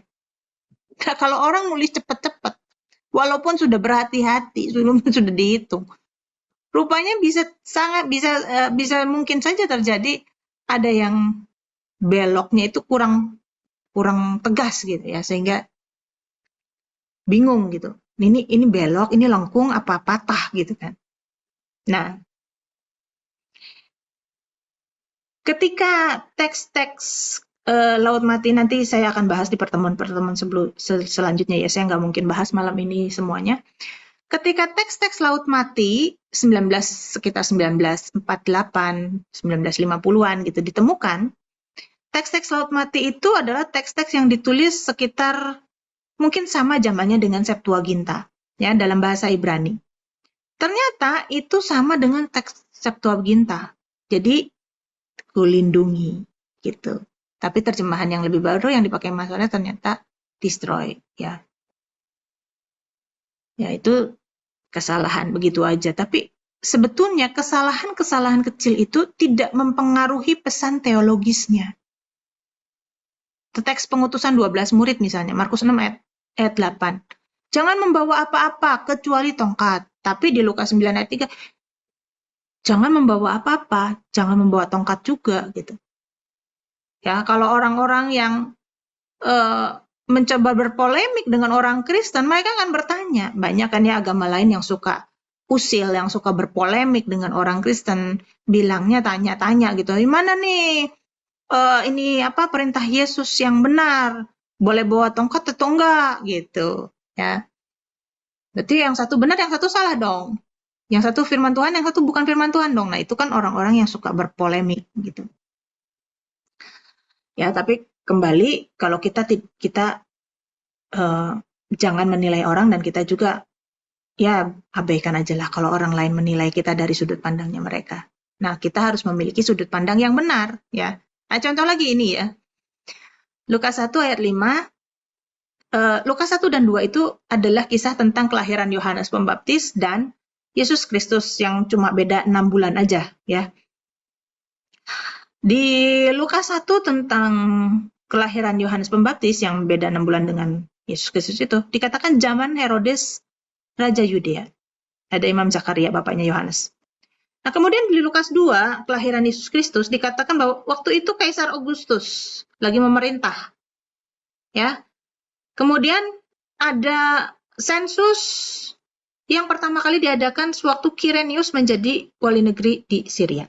Nah, Kaisar Agustus memerintah tahun 27 sebelum Masehi sampai tahun 14 Masehi. Raja Herodes Agung, bukan banyak Herodes ya, tapi yang dimaksud ketika zamannya Yesus lahir adalah Herodes Agung, memerintah tahun 37 sebelum Masehi sampai 4 sebelum Masehi. Sementara Kirenius baru memerintah di Syria tahun 6 Masehi. Nah, pemerintahannya Kaisar Agustus dengan Herodes Agung bisa bertemu dong. Tapi Kirenius ini nggak ketemu. 6 Masehi, Herodes sudah wafat. Mungkin Kaisar Agustus masih ada ya. Kaisar Agustus masih memerintah dan kemudian dia menjadikan Kirenius menjadi wali negeri di Syria. Tapi ketika Kirenius menjadi wali negeri, Herodes sudah mati. Sedangkan kita tahu bahwa Herodes inilah yang membuat Tuhan ya melalui malaikatnya itu memerintahkan Maria dan Yusuf pergi ke Mesir. Sudah umur kira-kira 2 tahun itu. Karena dibunuhin tuh anak-anak bayi. Ya. Jadi Yesus lahir sebelum ini. Sebelum tahun 4 sebelum Masehi. Nah, jadi Bapak Ibu, keaslian Alkitab bukan terletak pada keaslian materinya, teknisnya, tulisan aslinya, ya. Bahkan tulisan aslinya pasti sudah hancur. Tulisan Musa mana sih? Tulisan Musa, tulisan Paulus saja. Jangankan Musa, tulisan Paulus saja udah nggak ada. Ya, yang ada kan salinan. Atau bahasanya yang asli, ya. Justru Alkitab itu harus diterjemahkan dan harus dipahami dalam setiap bahasa. Bukannya dipertahankan asli tapi nggak dipahami. Kenapa? Karena kan Alkitab tujuannya itu kan. Untuk mendidik orang dalam kebenaran, menyatakan kesalahan, memperbaiki kelakuan. Kalau nggak dipahami dalam bahasa berbagai bangsa, hanya yang dipenting di aslinya aja, gimana itu bermanfaat sesuai dengan tujuan Alkitab itu ditulis, menyatakan kebenaran, memperbaiki kelakuan, dan seterusnya. Nah, keaslian Alkitab bukan pada, atau keineransian Alkitab bukan kepada materinya. Tidak salah itu huruf per hurufnya, bukan. Karena dalam Perjanjian Baru itu banyak sekali varian teks. Kalau Bapak Ibu misalnya lihat di NIV itu ayat-ayatnya pasti beda dengan KJV. Di KJV ada yang dikurung, ditambahin, dan lain sebagainya. Jadi bukan pada ketepatan, kebenaran teknisnya, huruf per hurufnya. Tetapi kebenaran pesannya yang membawa kita kepada keselamatan kekal. Itulah Alkitab tidak mungkin salah. Dan untuk itu Alkitab harus ditafsirkan dengan benar, dibaca dengan benar. Ya. Kalau cara bacanya salah, pasti tidak membawa kepada kehidupan kekal. Banyak Alkitab yang dibaca dengan salah. Contoh yang paling sering adalah yang menabur akan ada tanah yang menghasilkan 30 kali lipat, 60 kali lipat, dan 100 kali lipat. Maka Bapak Ibu ayo menaburlah ya ke rekening saya, maka Bapak Ibu akan mendapatkan 30 kali lipat. Begitu kan? Itu yang sering. Padahal itu adalah soal taburan firman, bukan taburan duit. Nah, itu misalnya contoh. Ini asli loh Alkitabnya. Kita baca, tapi kita tafsirkan dengan salah. Maka tidak lagi ineransi infallibility. Ya kan? Cara baca yang salah aja tidak membuat Alkitab membawa kita kepada kehidupan kekal. Kalau cara kita baca salah. Alkitab yang sama bisa membawa kehidupan kekal, tapi bisa membawa kebinasaan kekal kalau kita tidak benar membacanya. Alkitab adalah firman Allah. Kalau dipahami dengan benar, ditafsirkan dengan benar, menghasilkan doktrin yang benar, yang berimplikasi, yang menuntut hidup benar. Tapi Alkitab bukan firman Allah. Ya, kalau dibaca dengan salah, bisa firmannya Ane, bisa firmannya Sony, itu kan? Bisa firmannya David, bisa firmannya Amos, bisa firmannya Kristianto. Kalau yang menafsirkannya salah. Ya, keaslian itu penting, tentu. Kita harus cari teks yang asli itu yang mana dan menafsirkan dari situ. Tapi itu bukan segalanya. Pemahaman akan esensi kebenaran itulah yang akan membawa pada keselamatan. Jadi pesan Alkitab itu harus berpusat kepada Yesus, bukan kepada dunia, bukan kepada manusia. Ya, kalau itu berpusat kepada manusia, antroposentris, ya bukan teosentris, ya pastilah itu Injil yang lain. Ya, antroposentris itu gimana sih? Ya kalau kamu jadi Kristen, kamu pasti diberkati, pasti disembuhkan, pasti dilindungi, ya. Pasti kamu jadi kaya, pasti gini, begini, begini. Itu kan antroposentris, pengen kita hidup manusianya ini loh, yang dagingnya ini loh yang pengen enak-enak di dunia. Nah, kita baca Rasul Paulus punya tulisan. Aku tahu apa rasanya telanjang, aku tahu apa rasanya kekurangan, aku tahu apa rasanya dianiaya. Rasul Paulus aja yang menyerahkan segalanya, dia tahu apa rasanya kekurangan. Dia cari duit sambil pelayanan. Nggak ada itu, rasul-rasul itu berlimpah-limpah-limpah harta, mereka berlimpah dengan kasih Tuhan, dengan damai sejahtera. Mereka dilindungi, kadang-kadang mereka masuk penjara dan tidak dilepaskan, dihukum mati. Kadang-kala mereka dilepaskan seperti Petrus, tapi akhirnya Petrus juga mati disalib.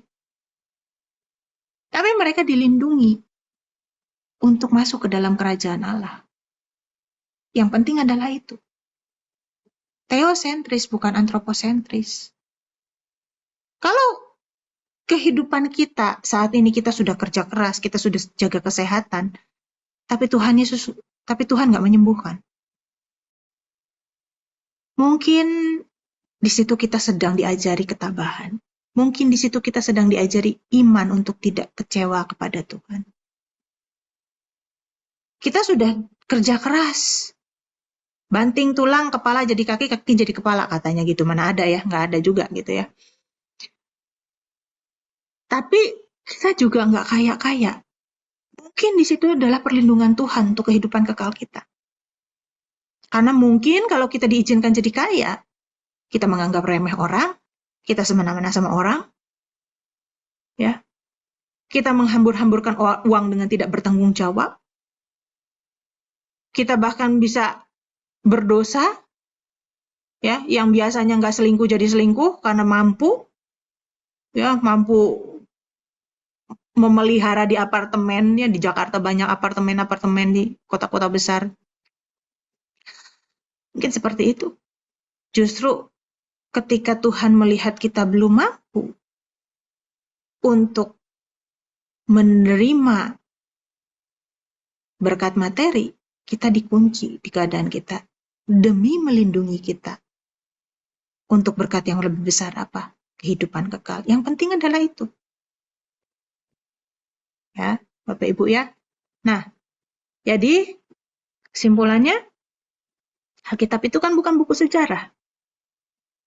Tapi kan ada sejarah. Iya, sejarah bangsa Israel, bukan bangsa-bangsa lain. Sejarah kerajaan Allah.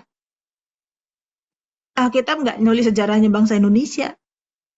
Jangan terjebak dengan penafsiran, oh ini loh burung Garuda ada di kitab Yesaya. Ya janganlah.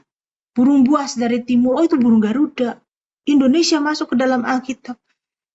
Jangan dituliskan seperti itu karena penulisnya sendiri nggak pernah tahu Indonesia. Gitu ya. Jangan digatuk-gatuk no gitu. Jangan dikait-kaitkan gitu. Alkitab adalah kesaksian iman dan pergumulan hidup yang dialami oleh para nabi dan para rasul. Kesaksian iman. Injil itu kan kesaksian iman. Saksi-saksi mereka yang melihat kehidupan Tuhan Yesus. Ya, dan didokumentasikan dan ditulis para penulisnya dengan pimpinan Roh Kudus. Tentu ada keterbatasan-keterbatasan manusia. Tapi ada dorongan Roh Kudus, tulislah kisah ini. Dan dia mulai menulisnya. Ya. Tentu dengan misalnya Paulus dan Petrus berbeda. Ya. Petrus itu cuma nelayan, Paulus itu seorang teolog, seorang ahli Taurat, seorang Farisi. Tulisannya luar biasa. Dan ada faktor kerjasama antara Allah dengan manusia. Lukas misalnya dengan tulisannya Markus itu kan berbeda. Ya. Gaya bahasanya berbeda, ya. Kosakata yang dipakai itu juga lebih banyak. Kalau orang itu lebih berpendidikan, kosakatanya lebih baik, lebih banyak, lebih beragam gitu. Ya, jadi Tuhan bisa memakai setiap orang, tentunya Tuhan bisa memakai setiap orang. Tetapi kalau orang itu pinter, kaya, takut akan Tuhan, Tuhan bisa pakai lebih efektif. Tuhan bisa pakai orang bodoh, bisa. Tuhan bisa pakai orang miskin, bisa. Tapi kalau orang itu pinter, Tuhan akan bisa pakai dengan lebih efektif kan. Ya. Nah, Alkitab sebagai firman Allah bukanlah kata per kata, tapi pesan kebenarannya, petunjuk keselamatan dari Allah bagi ciptaannya yang sudah jatuh dalam dosa. Bahwa manusia telah berdosa, membutuhkan anugerah Allah, ya. Dan puncak penyataan dari karya Allah itu adalah keselamatan dalam Kristus Yesus. Nah, sedikit lagi ya.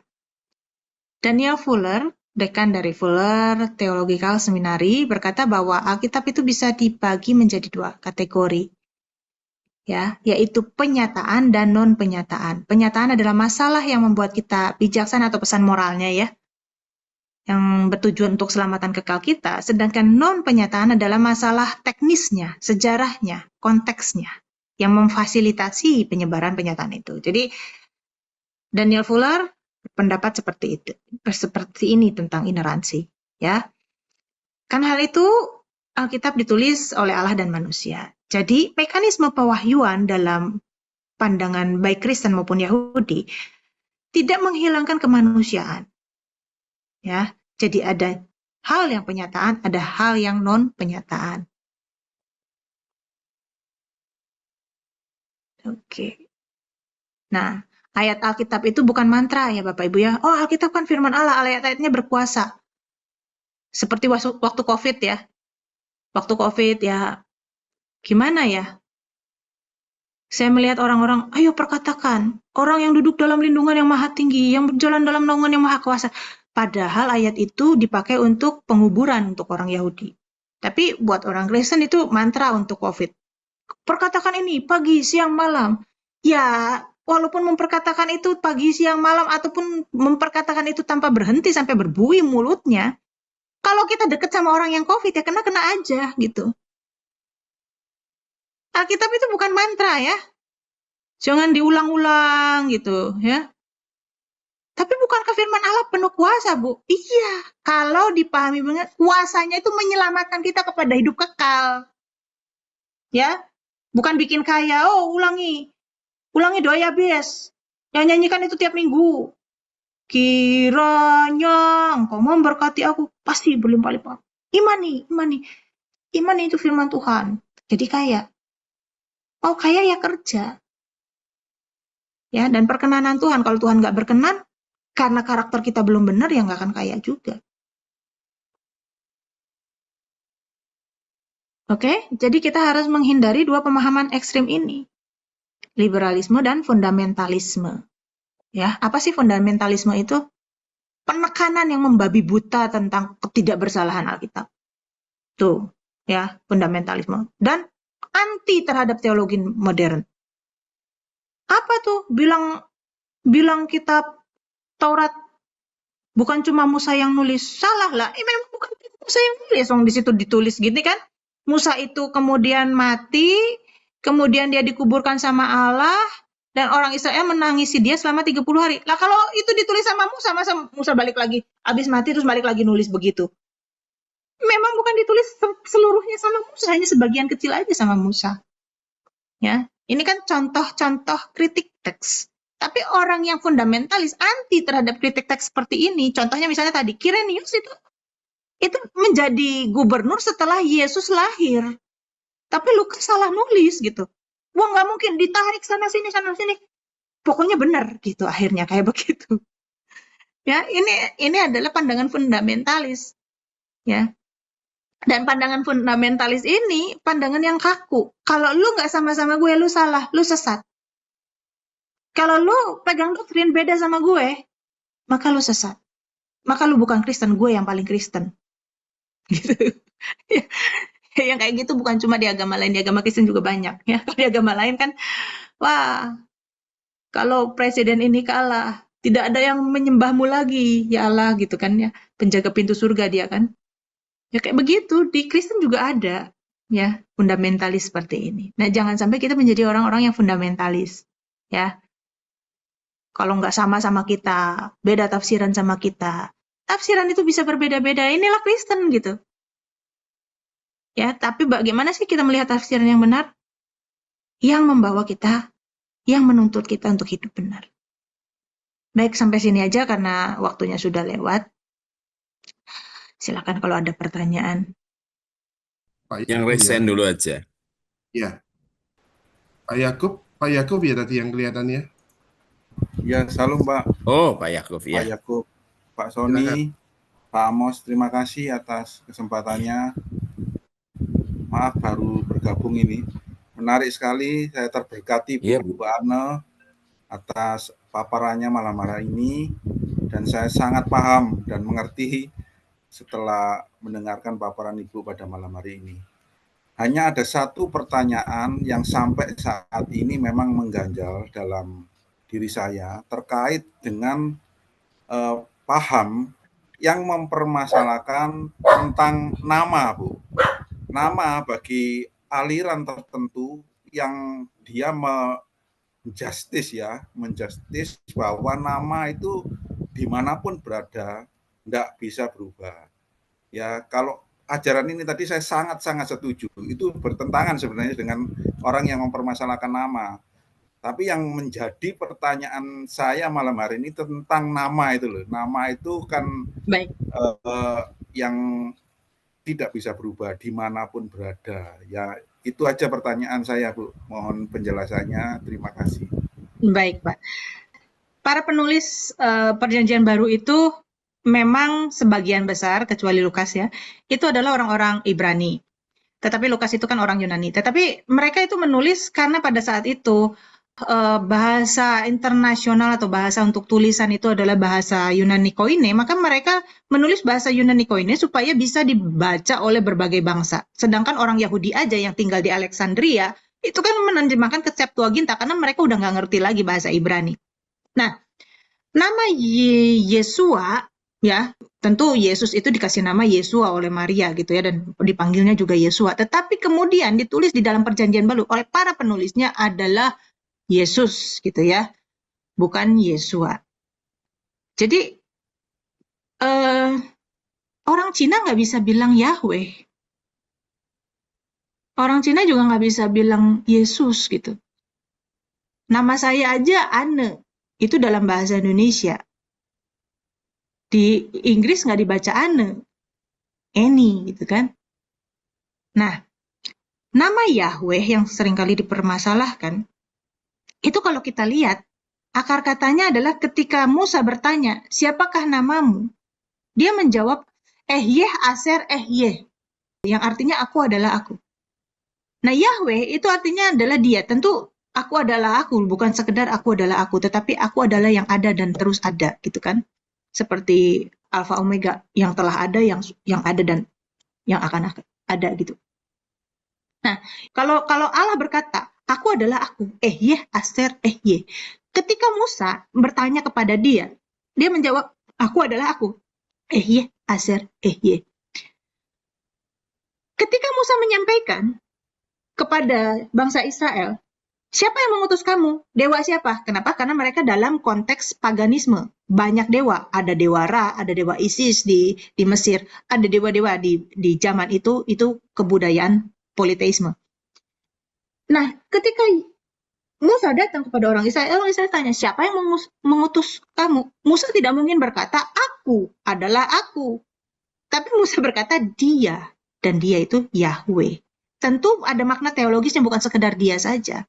Tetapi dia yang ada dan terus bekerja. Gitu. Nah, itu makna nama Yahweh. Ya. Jadi kalau Allah itu memperkenalkan diri kepada orang Israel, dia pakai Yahweh. Tapi kalau Allah memperkenalkan diri kepada orang Jawa, nggak mungkin namanya Yahweh. Kalau misalnya sejarah keselamatan itu bukan dari bangsa Israel, tapi dari bangsa Jawa atau Cina, tidak mungkin namanya Yahweh kan. Tapi tentu pakai bahasa Cina atau pakai bahasa Jawa gitu.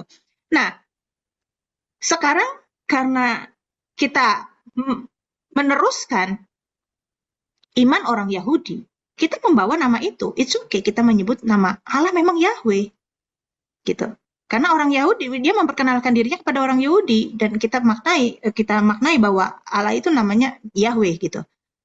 Tetapi apakah Allah tidak dikenal kalau misalnya kita memanggil dia dengan Bapa atau dengan sekedar Allah? Nah, terkait kata Allah ini sendiri kan sering dipermasalahkan. Padahal kata Allah itu adalah sekedar kata yang dipakai menjadi nama.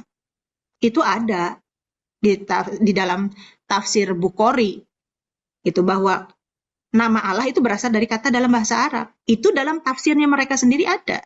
Saya ngomong berdasarkan tafsirnya mereka. Saya tidak menilai agama mereka dari agama saya, tapi dari penafsiran saya tidak. Tapi saya mengambil tafsirnya mereka yang saya punya di perpustakaan saya, bahwa nama Allah itu diambil dari kata dalam bahasa Arab. Nah, yang namanya kata itu adalah netral. Yang namanya bahasa itu adalah netral.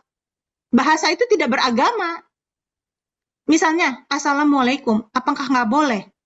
Ya, kalau kita orang Kristen, apalagi saya keturunan Cina di Indonesia, akan aneh bilang Assalamualaikum. Tapi kalau orang Kristen di Arab bilang Assalamualaikum, itu it's okay. Karena itu adalah bahasa, dan bahasa itu netral. Gitu. Dan kata Allah ini sudah diserap menjadi bahasa Indonesia. Sudah diserap menjadi bahasa Indonesia. Kalau Assalamualaikum mungkin belum diserap dalam bahasa Indonesia. Ya, kalau kita lihat kamus KBBI kan banyak bahasa-bahasa serapan tuh. Kayak gereja itu adalah dari bahasa Spanyol gitu kan, Portugis gitu kan, serapan, banyak serapan. Nah, kata Allah ini kan sudah diserap dalam bahasa Indonesia, dan yang namanya bahasa sekali lagi netral. Gitu. Jadi Allah, kita nyebut Allah Yahweh, it's okay. Buat saya itu yang benar. Ya, jadi jangan anti kepada kata Allah, jangan juga anti untuk menyebut Yahweh gitu. Ya, tapi bukan berarti Allah nggak ngerti. Kalau Allah nggak ngerti ya keterlaluan dong. Ya, merendahkan Allah sekali kalau Allah nggak ngerti, dipanggil Bapa, dipanggil Allah nggak ngerti gitu. Saya kira cukup ya Pak ya. Ya. Terima kasih. Terima kasih Bu. Oke, ya sama-sama Pak Yakub. Bu Endang ya, Bu Endang W, silakan. Terima kasih Pak Amos. Pertanyaan saya agak sedikit Bu, berbeda. Tapi saya ingin penasaran saya itu terjawab dari status Facebook Ibu, juga dari flyer yang ada di Nine tentang Kristen progresif ya Pak. Ya Bu. Jadi ada orang yang mengatakan kalau Kristen progresif itu Tuhannya bukan Tuhan, tapi logika. Terus iman Kristen progresif itu mengatakan tidak perlu ke gereja, itu tidak apa-apa. Yang penting hati kita bagaimana. Gitu kan Bu. Terus mereka juga beranggapan Yesus itu bukan satu-satunya juru selamat. Kita pun bisa menjadi juru selamat. Kita pun bisa selamat asalkan kita berbuat baik. Begitu anggapan mereka. Dan itu sesuai dengan ukuran mereka masing-masing ya Bu, pendapat mereka masing-masing. Kemudian kalau misalnya saya mengatakan bahwa kalau Kristen progresif yang positif mungkin it's okay ya Bu, tapi kalau Kristen progresif yang negatif, nah itu Bu. Nah sekarang yang lagi viral kan apa itu Kristen progresif atau Kristen negatif. Karena kan tadi Ibu juga mengatakan kalau inerensi itu tidak ada kesalahan. Infallibility itu tidak bisa salah. Mungkin. Jadi Alkitab itu kan seperti itu, Bu. Ya, Alkitab itu kan seperti itu, Bu. Jadi Alkitab itu pusatnya ke Yesus dan keselamatan. Jadi kalau menurut Ibu bagaimana nih tentang marak-maraknya Kristen progresif itu? Ya, Terima kasih, Bu. Terima kasih. Nah, jadi tentang keselamatan ya, memang yang lagi viral ini kan memang orangnya memang suka, saya bilang suka menarik perhatian gitu ya dengan istilah-istilah ngeramein ya. Buat saya yang bereaksi terlalu berlebihan itu sebetulnya nggak ngerti progresif itu apa. Sama seperti yang ngeviralin juga gitu, sebetulnya nggak ngerti. Dan kayak latah baru kaget sekarang. Kenapa? Karena tadi ya, saya bilang kan ada berbagai doktrin yang berbeda. Salah satu lagi yang berbeda adalah tentang keselamatan. Ada pandangan liberalisme atau istilah lainnya pluralisme, kemudian ada yang inklusif, ada yang restriktif atau eksklusif. Jadi, pandangan keselamatan itu ada 3. Liberal, inklusif, restriktif. Ini garis besarnya. Liberal itu menganggap bahwa ada kebenaran yang setara di agama-agama lain. Kebenaran yang setara di agama-agama lain. Jadi, Yesus bukan satu-satunya juru selamat. Itu liberal, atau istilah lainnya pluralis, ya. Kemudian yang kedua adalah inklusif. Inklusif ini bilang begini, Yesus itu satu-satunya juru selamat. Tetapi bukan berarti di agama lain tidak ada kebenaran sama sekali.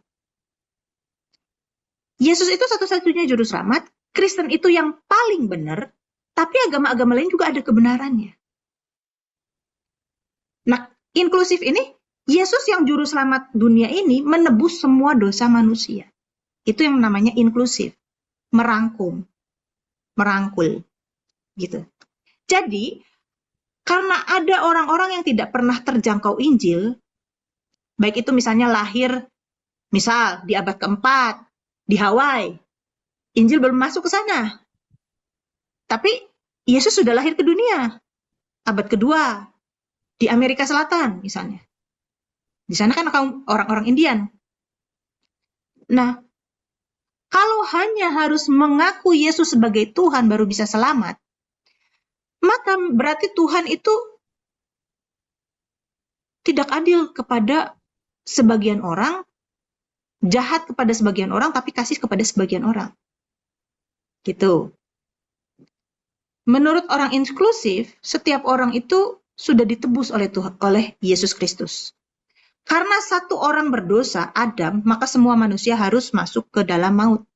Begitu juga sebaliknya, karena satu orang berbuat kebenaran, maka semua orang bisa dibenarkan.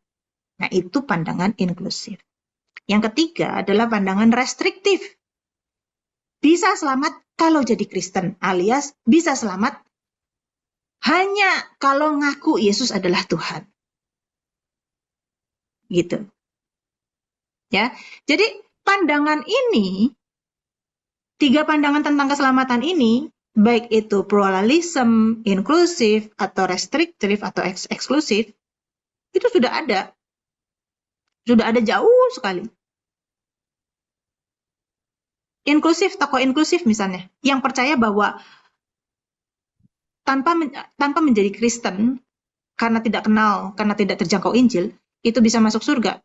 Contohnya adalah John Wesley. Contohnya adalah Origenes. Tapi ada juga yang eksklusif, misalnya John Calvin. Gitu, ya. Jadi itu sudah banyak. Bahkan seperti yang pandangan yang lagi viral ini, ada kebenaran yang setara di dalam agama-agama lain, ada juru selamat yang lain. Misalnya Buddha, ya, dan lain-lain sebagainya, misalnya Muhammad, misalnya seperti itu. Tapi menurut liberal atau pluralis. Gitu. Nah, jadi itu pandangan yang sudah lama ada. Nggak usah dihebohin sekarang. Cuma banyak orang yang menjadi Kristen agresif ketika tidak sama, puasa lah, gitu. Akhirnya melempari batu. Itu kebalikannya dari Kristen progresif, itu lawannya sekarang Kristen agresif. Atau fundamentalis gitu. Kalau lu nggak sama-sama gue, lu sesat, gue yang paling benar. Nah, gitu ya. Nah, sekarang kita harus memahami diksi atau istilah progresivisme. Progresif itu kan maju ke depan. Maju berarti berubah. Sebetulnya kalau gereja itu memegang moto Ecclesia Reformata Semper Reformanda et Secundum Verbum Dei. Artinya dilarang parkir di sini. Bukan. Artinya gereja reformasi itu selalu direformasi, selalu berubah berdasarkan atau menurut atau sesuai dengan firman Tuhan. Jadi gereja itu harus selalu mau berubah, harus selalu mau diperbaiki, harus selalu mau maju ke depan, ya. Tapi berdasarkan firman Tuhan, seharusnya ya menerima progresivisme, gitu loh. Sebab gini, gereja reformasi itu kan menolak pandangan, waktu itu kan mereformasi pandangan kaum Katolik yang waktu itu di zaman kegelapan, ya. Pada waktu itu, sekarang Katolik sudah jauh lebih maju gitu ya, memperbaiki diri. Menurut orang Katolik ini progresif. Sedangkan yang ini kan konvensional gitu atau tradisionalis. Yang Katolik itu yang memegang tetap status quo itu kan sebetulnya konvensionalis kan. Jadi seharusnya gereja yang mereformasi pada saat itu Luther itu harus bisa dibilang progresif. Atau misalnya saya sebagai orang Pentakosta, itu pun seharusnya dianggap progresif oleh orang Protestan. Betul nggak? Berubah. Memahami teks. Oh ternyata karunia roh masih ada. Itu berbeda dengan kalau Pentakosta itu baru muncul 1901, masih baru lahir 1901, gerakan Pentakosta, itu kan dianggap progresif oleh orang-orang yang status quo pada saat itu.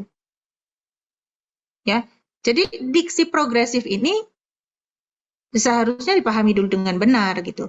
Tapi memang ada yang mengklaim diksi ini Kristen progresif, bukan progresifnya aja ya. Karena progresif itu kan hasil dari zaman penjarahan.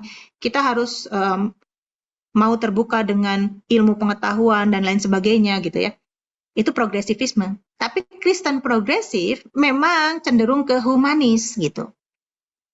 Mereka yang mengklaim istilah ini gitu. Kristen progresif.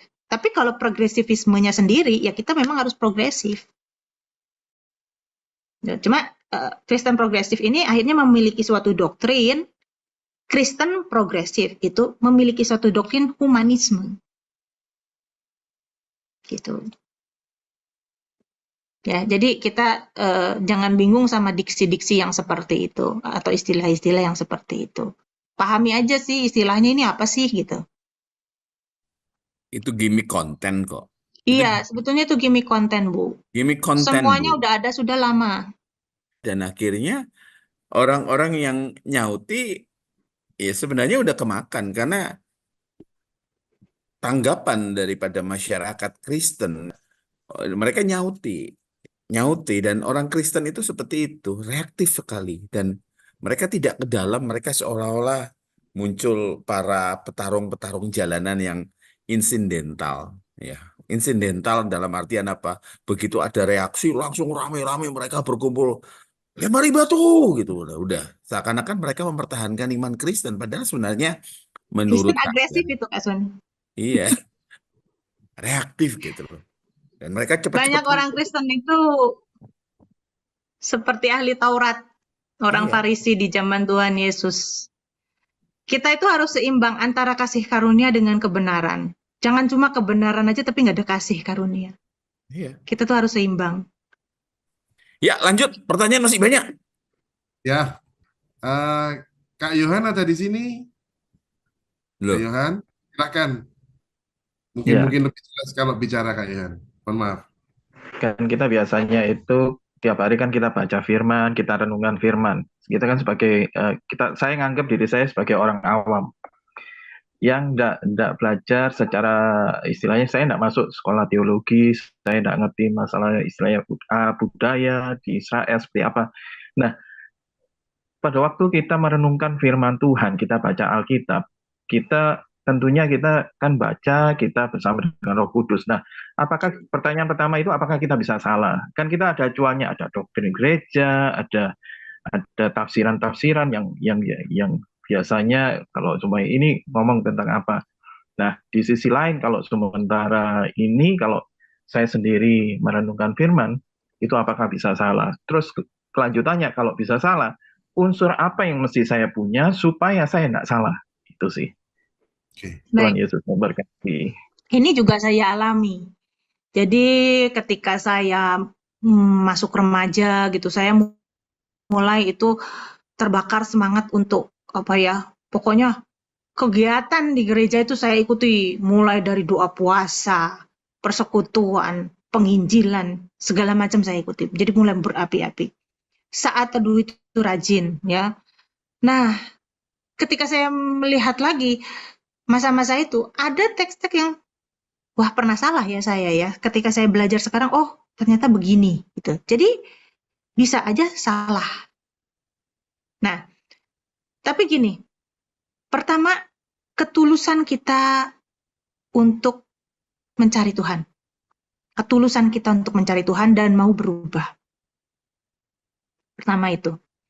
Kedua, adalah kerinduan kita ketika kita rindu untuk mengenal Tuhan, kita juga rindu untuk belajar.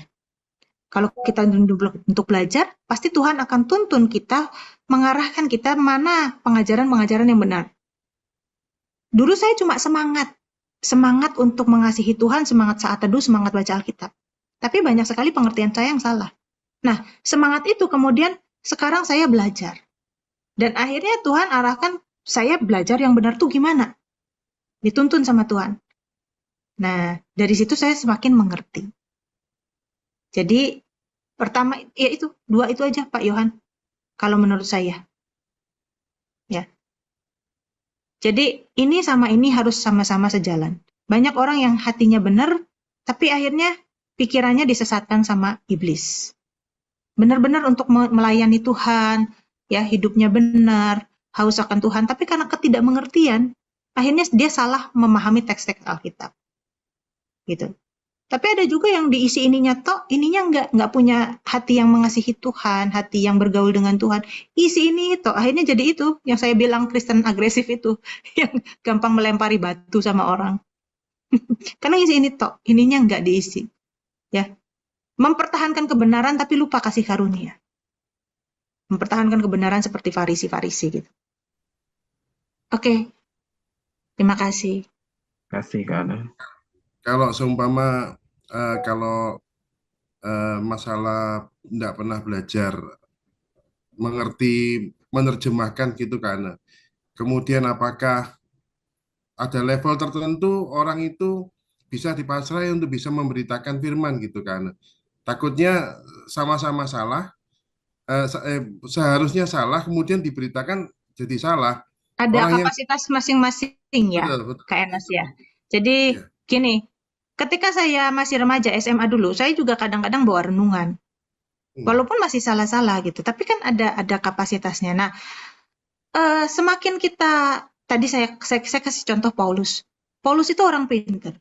Dia berlatar belakang dari keluarga yang cukup punya duit gitu ya, cukup berkecukupan gitu ya, sehingga bisa sekolah, bisa belajar dan bisa pintar. Kita lihat juga Petrus yang sederhana. Dua-duanya bisa dipakai Tuhan, tapi mana yang lebih efektif dipakai Tuhan? Yang lebih pinter, gitu kan, yang punya lebih banyak sumber daya kan. Nah, bagaimana dengan kita? Apakah kita bisa dipakai? Kita misalnya bodoh, kita nggak ngerti, pasti bisa dipakai. Tapi alangkah lebih efektifnya kalau kita belajar. Dan tentu harus seimbang ya, ini sama ini harus seimbang. Jangan cuma ngisi ini aja loh, bahaya. Nah, kita kehilangan kasih kalau kita ngisi ini aja. Dua-duanya. Nah, tentu Tuhan akan bisa memakai kita lebih efektif kalau kita seimbang semuanya. Ini diisi, ini diisi. Gitu. Oke, terima kasih Kana. Sama-sama. Ada pertanyaan selanjutnya dari Kak Antonio. Kebersalahan manusia dalam menulis Alkitab dan pembiaran dalam tanda petik yang diizinkan Allah, apakah tidak bahaya, Kak? akan ada banyak orang yang bingung, curiga, capek memahami Alkitab dan seterusnya. Bagaimana pendapat Kak Ana ini? Ya nggak salah. Maksudnya ketika Tuhan membiarkan itu terjadi, karena itu kesalahan-kesalahan itu tidak merubah esensi pesan kan. Tadi misalnya kesalahan ketika Lukas menulis Kirenius jadi gubernur ini. Yang capek itu kalau kita neliti yang mana yang salah, yang mana yang benar, itu capek. Tapi kalau kita membaca, mencari pesannya buat saya apa sih supaya saya hidup benar, nggak akan capek.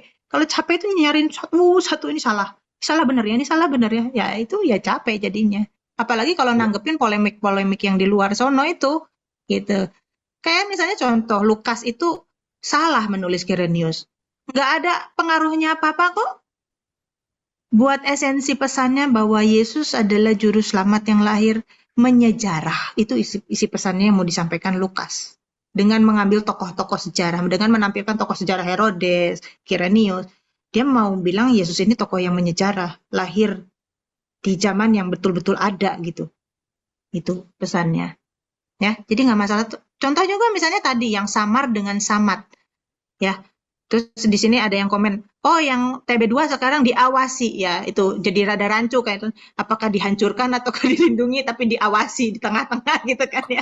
Sebetulnya nggak mengubah ini kok, nggak mengubah pesan yang mau disampaikan. Inilah gembala yang baik gitu ya. Jadi kalau kita bisa mau ngambil yang mana aja boleh. Intinya adalah gembala yang baik itu yang merawat, menjaga, tapi juga kalau ada yang bandel diketok juga gitu sama tongkatnya gitu kan.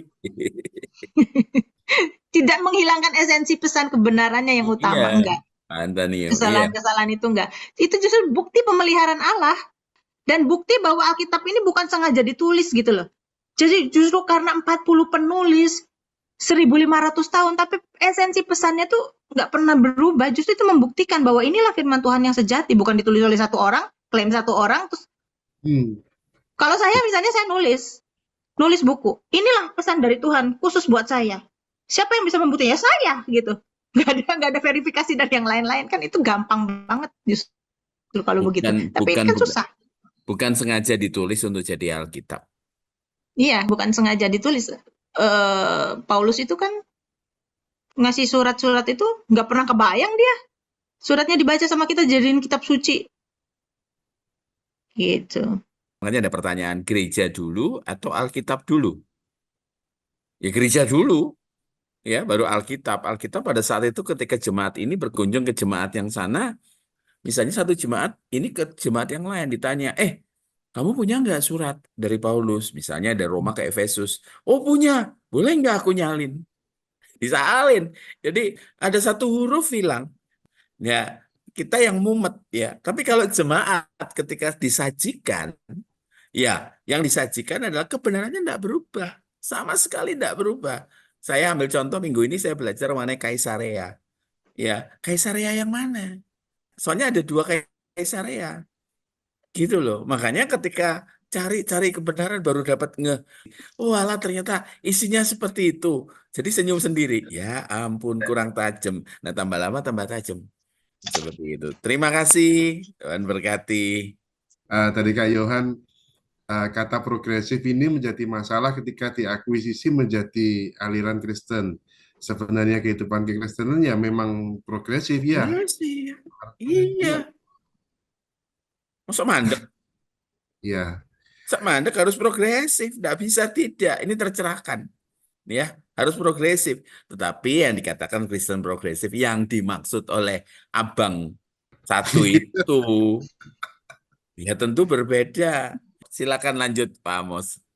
Dari Bu Antonio lagi dari 3 kelompok sudut pandang keselamatan yang tadi dijelaskan ke Ana, pluralisme, inklusif, eksklusif. Mana yang benar, Kak? Atau yang mana yang benar atau mana yang alkitabiah gitu kan. Ini kan pertanyaannya mana yang benar, mana yang alkitabiah. Nah, benar menurut siapa? Benar menurut mereka masing-masing ya mereka masing-masing. Menurut alkitabiah ya mereka semua dasarnya alkitabiah kok. Nggak ada yang dasarnya dari primbon gitu, nggak ada. Mereka dasarnya alkitabiah semua. Tapi kalau nanyanya mana yang menurut saya, nah menurut ke Anda mana? Saya bisa milih. Kalau ini mana yang benar, mereka klaim masing-masing klaim benar gitu ya. Ya sama seperti ini kan, kaum Calvinis dengan Arminianis, predestinasi dengan free will. Mana yang benar? Ya dua-duanya ngaku paling benar. Mana yang Alkitabiah? Dua-duanya dasarnya Alkitab, nggak ada yang dasarnya dari emputan tular, primbon gitu, nggak Bukan, ada. Ring. Semuanya dari Alkitab. Nah, Nanti, kembali menilai nanti doktrin yang benar itu gimana? Ya, makanya Hah? saya tuh khawatir nanti kalau pulang ke surga lagi duduk bareng itu terus Tuhan tuh berdiri ya dari tempat sehidangan dengan Tuhan berdiri terus duduk di samping kamu tuh cek goblok ya sampai ngeluarin program ini umatku tuh berantem gara-gara kamu goblok kamu kayak orang gitu. Jadi doktrin yang benar itu pasti menuntut kita untuk hidup benar, itu aja. Mana sih yang paling benar? Gitu. Yang menuntut kita untuk hidup benar, itu cara menilai. Ya, jadi saya tidak menyuruh Bapak Ibu untuk menganut suatu doktrin tertentu harus sama seperti saya. Silakan nilai masing-masing. Doktrin yang benar itu yang mana? Oke, lanjut. Prinsipnya itu harusnya ada pagar gitu kan.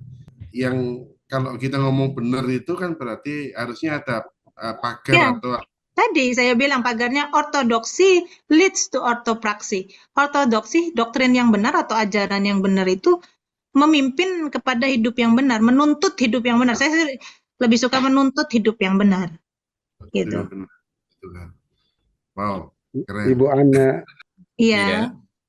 Siapa ini? Pak Seba Iya. Daud. Mungkin Ibu harus perjelas dari 3 pemahaman ini, apakah semuanya benar menurut yang Alkitabiah? Tidakkah harus ambil keputusan satu yang paling benar, Bu? Baik. Menurut Ibu, Baik, yang mana yang paling benar dari Nah, 3 pemahaman kalau ini? pertanyaannya menurut saya bisa bilang. Tapi kalau misalnya pertanyaannya menurut Alkitab, contoh misalnya Hans Kung, kita ada di ruang akademis. Kalau ruang akademis kita tidak bisa bilang bahwa penafsiran kamu salah, penafsiran saya yang paling benar. Kalau kita masuk dalam ruang akademis, Pak. Karena di sini banyak teman-teman yang DTU, Bapak Ibu Saudara belajar untuk menjadi akademisi. Dan di dalam akademis, sejauh kita bisa berargumentasi dengan kuat berdasarkan cara-cara penafsiran, maka kita tidak bisa bilang, akulah yang paling benar, kamu yang salah. Dan di ruang akademis, tiga pandangan ini diterima. Hans Kung, John Hick, kayak gitu. Tapi kalau misalnya Bapak Ibu tanya pendapat saya percaya bahwa keselamatan hanya ada di dalam Kristus. Tetapi tidak restriktif, harus jadi Kristen. Musa itu bukan seorang Kristen. Pengembalaan, Ibu Ana, Iya. kalau di ruang pengembalaan kan kita harus terangkan mana yang benar sesuai Alkitab. Kalau di ruang akademisi kan berbeda dengan ruang pengembalaan. Baik. Nah, karena di sini Bapak Ibu sebagai perwakilan DTU, saya mengajar untuk berpandangan secara akademis. Tapi kalau misalnya Bapak Ibu bertanya, mana yang menurut yang saya pilih? Saya adalah penganut inklusif. Saya berkata keselamatan hanya di dalam Yesus Kristus. Tetapi bukan berarti orang harus jadi Kristen. Ada orang-orang yang terpilih lahir di zaman, di waktu, di tempat, dalam keadaan bisa menerima Injil. Tapi ada orang-orang yang lahir di zaman, di waktu, di tempat, dalam keadaan tidak bisa menerima Injil. Apakah Tuhan Yesus tidak menebus dosa mereka? Mereka berkeadaan berdosa karena Adam. Terus kemudian sebaliknya di Roma 5 ayat 18-19, karena Yesus juga mereka bisa dibenarkan. Dan setiap manusia dihakimi menurut perbuatan. Ada orang-orang yang lahir 1 bulan, 2 bulan meninggal. Belum sempat lo bilang, saya menerima Engkau Yesus sebagai Tuhan dan Juru Selamat. Apakah mereka langsung dibuang ke neraka? Karena apa? Karena dosa Adam, semua manusia sudah berdosa. Sampai di neraka, mereka akan tanya, Kenapa gue dibuang ke sini Tuhan? Ya karena lu berbuat dosa. Dosa saya apa? Saya masih 1 bulan terus mati, gagal jantung. Iya karena itu dosa Adam. Siapa Adam? Dia akan bertanya seperti itu kan. Ada orang-orang yang lahir, misalnya anak-anak yang autis, anak-anak yang Down syndrome, yang tidak bisa memahami Injil. Ada orang-orang yang tadi saya katakan, misalnya orang lahir di Amerika Selatan, abad kedua, belum terjangkau Injil. Tapi ada orang-orang juga, misalnya lahir di zaman, di waktu, dan tempat, yang sudah terjangkau Injil, tapi dalam keadaan sudah diindoktrinasi. Misalnya gini, Allah itu nggak mungkin punya anak. Dari kecil didoktrinasi dengan kental seperti itu. Saya ajak Bapak Ibu berpikir ya, misalnya, cobalah pakai sepatu orang lain. Ya, cobalah misalnya Bapak Ibu yang dari kecil sekolah minggu, terus kemudian suatu saat dipaksa. Yesus itu salah. Yang benar itu dewa-dewa, misalnya. Seperti itu. Kita sudah belajar dari kecil monoteisme. Dari kecil itu, Tuhan itu pencipta semesta alam cuma satu. Kita udah belajar begitu dari kecil. Terus kita dipaksa. Harus percaya bahwa ada Tuhan yang cuma penguasa angin. Ada Tuhan yang cuma penguasa matahari. Ada Tuhan yang cuma penguasa hujan. Kita dipaksa untuk, bisa nggak kita percaya? Dari kecil kita sekolah minggu. Nggak mungkin kita bisa percaya kan? Nah, sebaliknya ya, kita pandang orang lain. Ada orang-orang yang diindoktrinasi dengan kuat. Tuhan itu nggak mungkin bisa punya anak. Nah, itu adalah orang-orang yang tidak terpilih. Ada orang-orang yang misalnya, oke lah, mereka bukan agama Kristen, tapi mereka, karena mereka disekolahin di sekolah Katolik atau sekolah Kristen dari kecil, sehingga mereka terbuka. Lebih toleran dengan nggak diindoktrinasi kuat gitu kan. Ada keluarga-keluarga yang sangat fanatik, yang doktrinasinya kuat, tapi ada keluarga-keluarga yang nggak terlalu mengindoktrinasi dengan kuat gitu. Boleh anaknya sekolah di sekolah Kristen, sekolah Katolik, sehingga mereka akhirnya nggak antipati dengan Injil. Dan kemudian mungkin mereka pacaran sama orang Kristen dan akhirnya bisa menikah dan masuk Kristen gitu kan. Atau mereka gampang diinjili gitu karena mereka nggak antipati, dan dari keluarga yang nggak antipati walaupun agama lain gitu. Tapi ada orang-orang yang susah kan diinjili karena udah diindoktrinasi. Seperti kita, kalau kita udah imannya kuat di dalam Tuhan, kita nggak mungkin bisa percaya, gimana sih kok ada dewa penjaga banjir, penjaga panas, penjaga ini, kan nggak mungkin gitu. Tuhan ya Tuhan aja satu. Nah, kita nggak bisa memilih kapan, di mana, bagaimana kita dilahirkan. Itu penentuan Tuhan. Tapi bukan berarti kalau kita bukan umat pilihan, Tuhan benci sama kita dan langsung kita pasti masuk neraka. Jadi, untuk menjadi selamat itu, untuk bisa masuk surga, itu tidak harus menjadi Kristen. Musa itu bukan orang Kristen. Abraham itu bukan orang Kristen. Bahkan, banyak yang salah menafsirkan ya. Orang Majus tuh jadi Kristen tuh, nyembah Yesus. Itu namanya penafsiran yang anakronistik, yang tidak sesuai dengan sejarah. Orang Majus itu, orang Persia ya, pada saat itu datang, mereka tuh biasa kalau depan raja tuh nyembah. Bukan karena memahami raja itu Tuhan. Tapi itu budayanya mereka pada saat itu, sujud menyembah raja. Bukan langsung jadi Kristen loh. Nah, orang Majus ini kan nggak jadi Kristen. Tapi mereka kan dipakai Allah untuk memelihara bagaimana Yesus ini akhirnya bisa pergi ke Mesir, Yusuf bisa balik, bangun usaha, dan lain sebagainya. Itu caranya Allah memelihara keluarga Yesus dan Maria. Apakah kemudian karena orang Majus ini nggak jadi Kristen terus dibuang ke neraka? Tuhan hanya memanfaatkan mereka saja. Kan itu nggak adil. Gitu. Ya. Jadi panjang kalau saya bicara keselamatan, karena ini lagi bicara bibliologi. Ya, dan waktunya juga sudah melewati. Ana, saya nyela boleh? Boleh dong. Oke. Ciana tadi berkata kalau misalnya meskipun bukan Kristen bisa diselamatkan ya. Yang saya sempat dengar di Kristen progresif itu orang itu berkata, bagaimana kalau dengan yang salah satu pemimpin agama seberang? Dia berkata, orang pemimpin agama seberang itu hidupnya baik banget, tapi dia nggak bakal bisa masuk surga kalau Tuhan akan membiarkan dia masuk neraka. Nah, sedangkan Ciana kan bilang, orang maju saja bisa dipakai Tuhan, itu bisa masuk surga. Kalau bagaimana dengan pemimpin agama ini yang hidupnya katanya baik banget, tapi baiknya sebagaimana kan kita nggak ngerti. Nah, ya itu dia. Nah, cuma saya ingin dengar pendapatnya Ciana sih. Jadi saya bukan liberal ya, saya bukan liberalisme ya. Saya bukan bilang bahwa ada kebenaran yang sama, yang setara, dan ada juru selamat lain di luar Yesus. Saya bilang juru selamat itu hanya Yesus Kristus. Tapi Yesus tidak cuma menebus orang Kristen. Karena Adam, seluruh manusia berdosa. Kalau Yesus hanya menebus sebagian orang, maka lebih sakti Adam daripada Yesus. Jadi intinya kalau misalnya orang itu hidupnya sesuai dengan jalurnya Tuhan, meskipun dia dari agama seberang atau dari apapun juga bisa diselamatkan ya. Dia akan dihakimi menurut perbuatan. Tetapi tuntutan orang Kristen bukan sekedar baik secara moral umum. Tuntutan Kristen adalah serupa seperti Yesus. Karena kalau kita belum serupa seperti Yesus, kita belum menjadi Kristen. Artinya kita sama dengan agama-agama lain.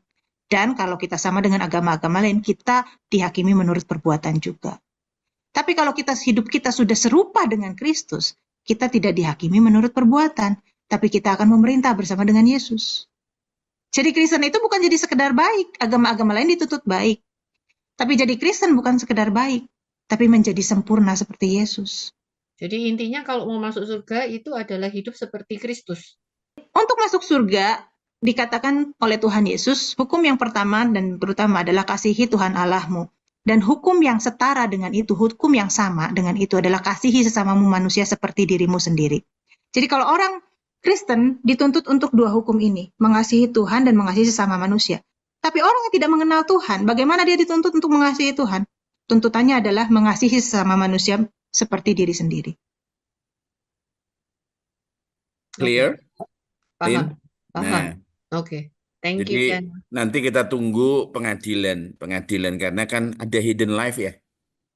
Ada hidden life yang kelihatannya baik-baik saja, tapi ada hidden life. Dari situlah nanti kita akan lihat. Dan Tapi orang menarik. Kristen nggak berarti masuk surga semua loh.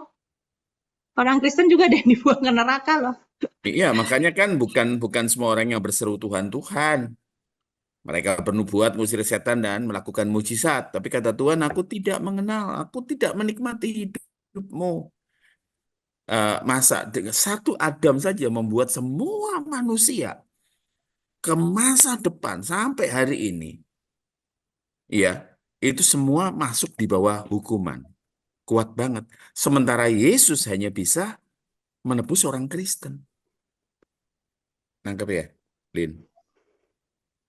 Ya, tetapi ketika Yesus sudah menebus semua umat manusia, tuntutannya berbeda kalau Kristen. Makanya kan Lindia pernah dengar saya khotbah.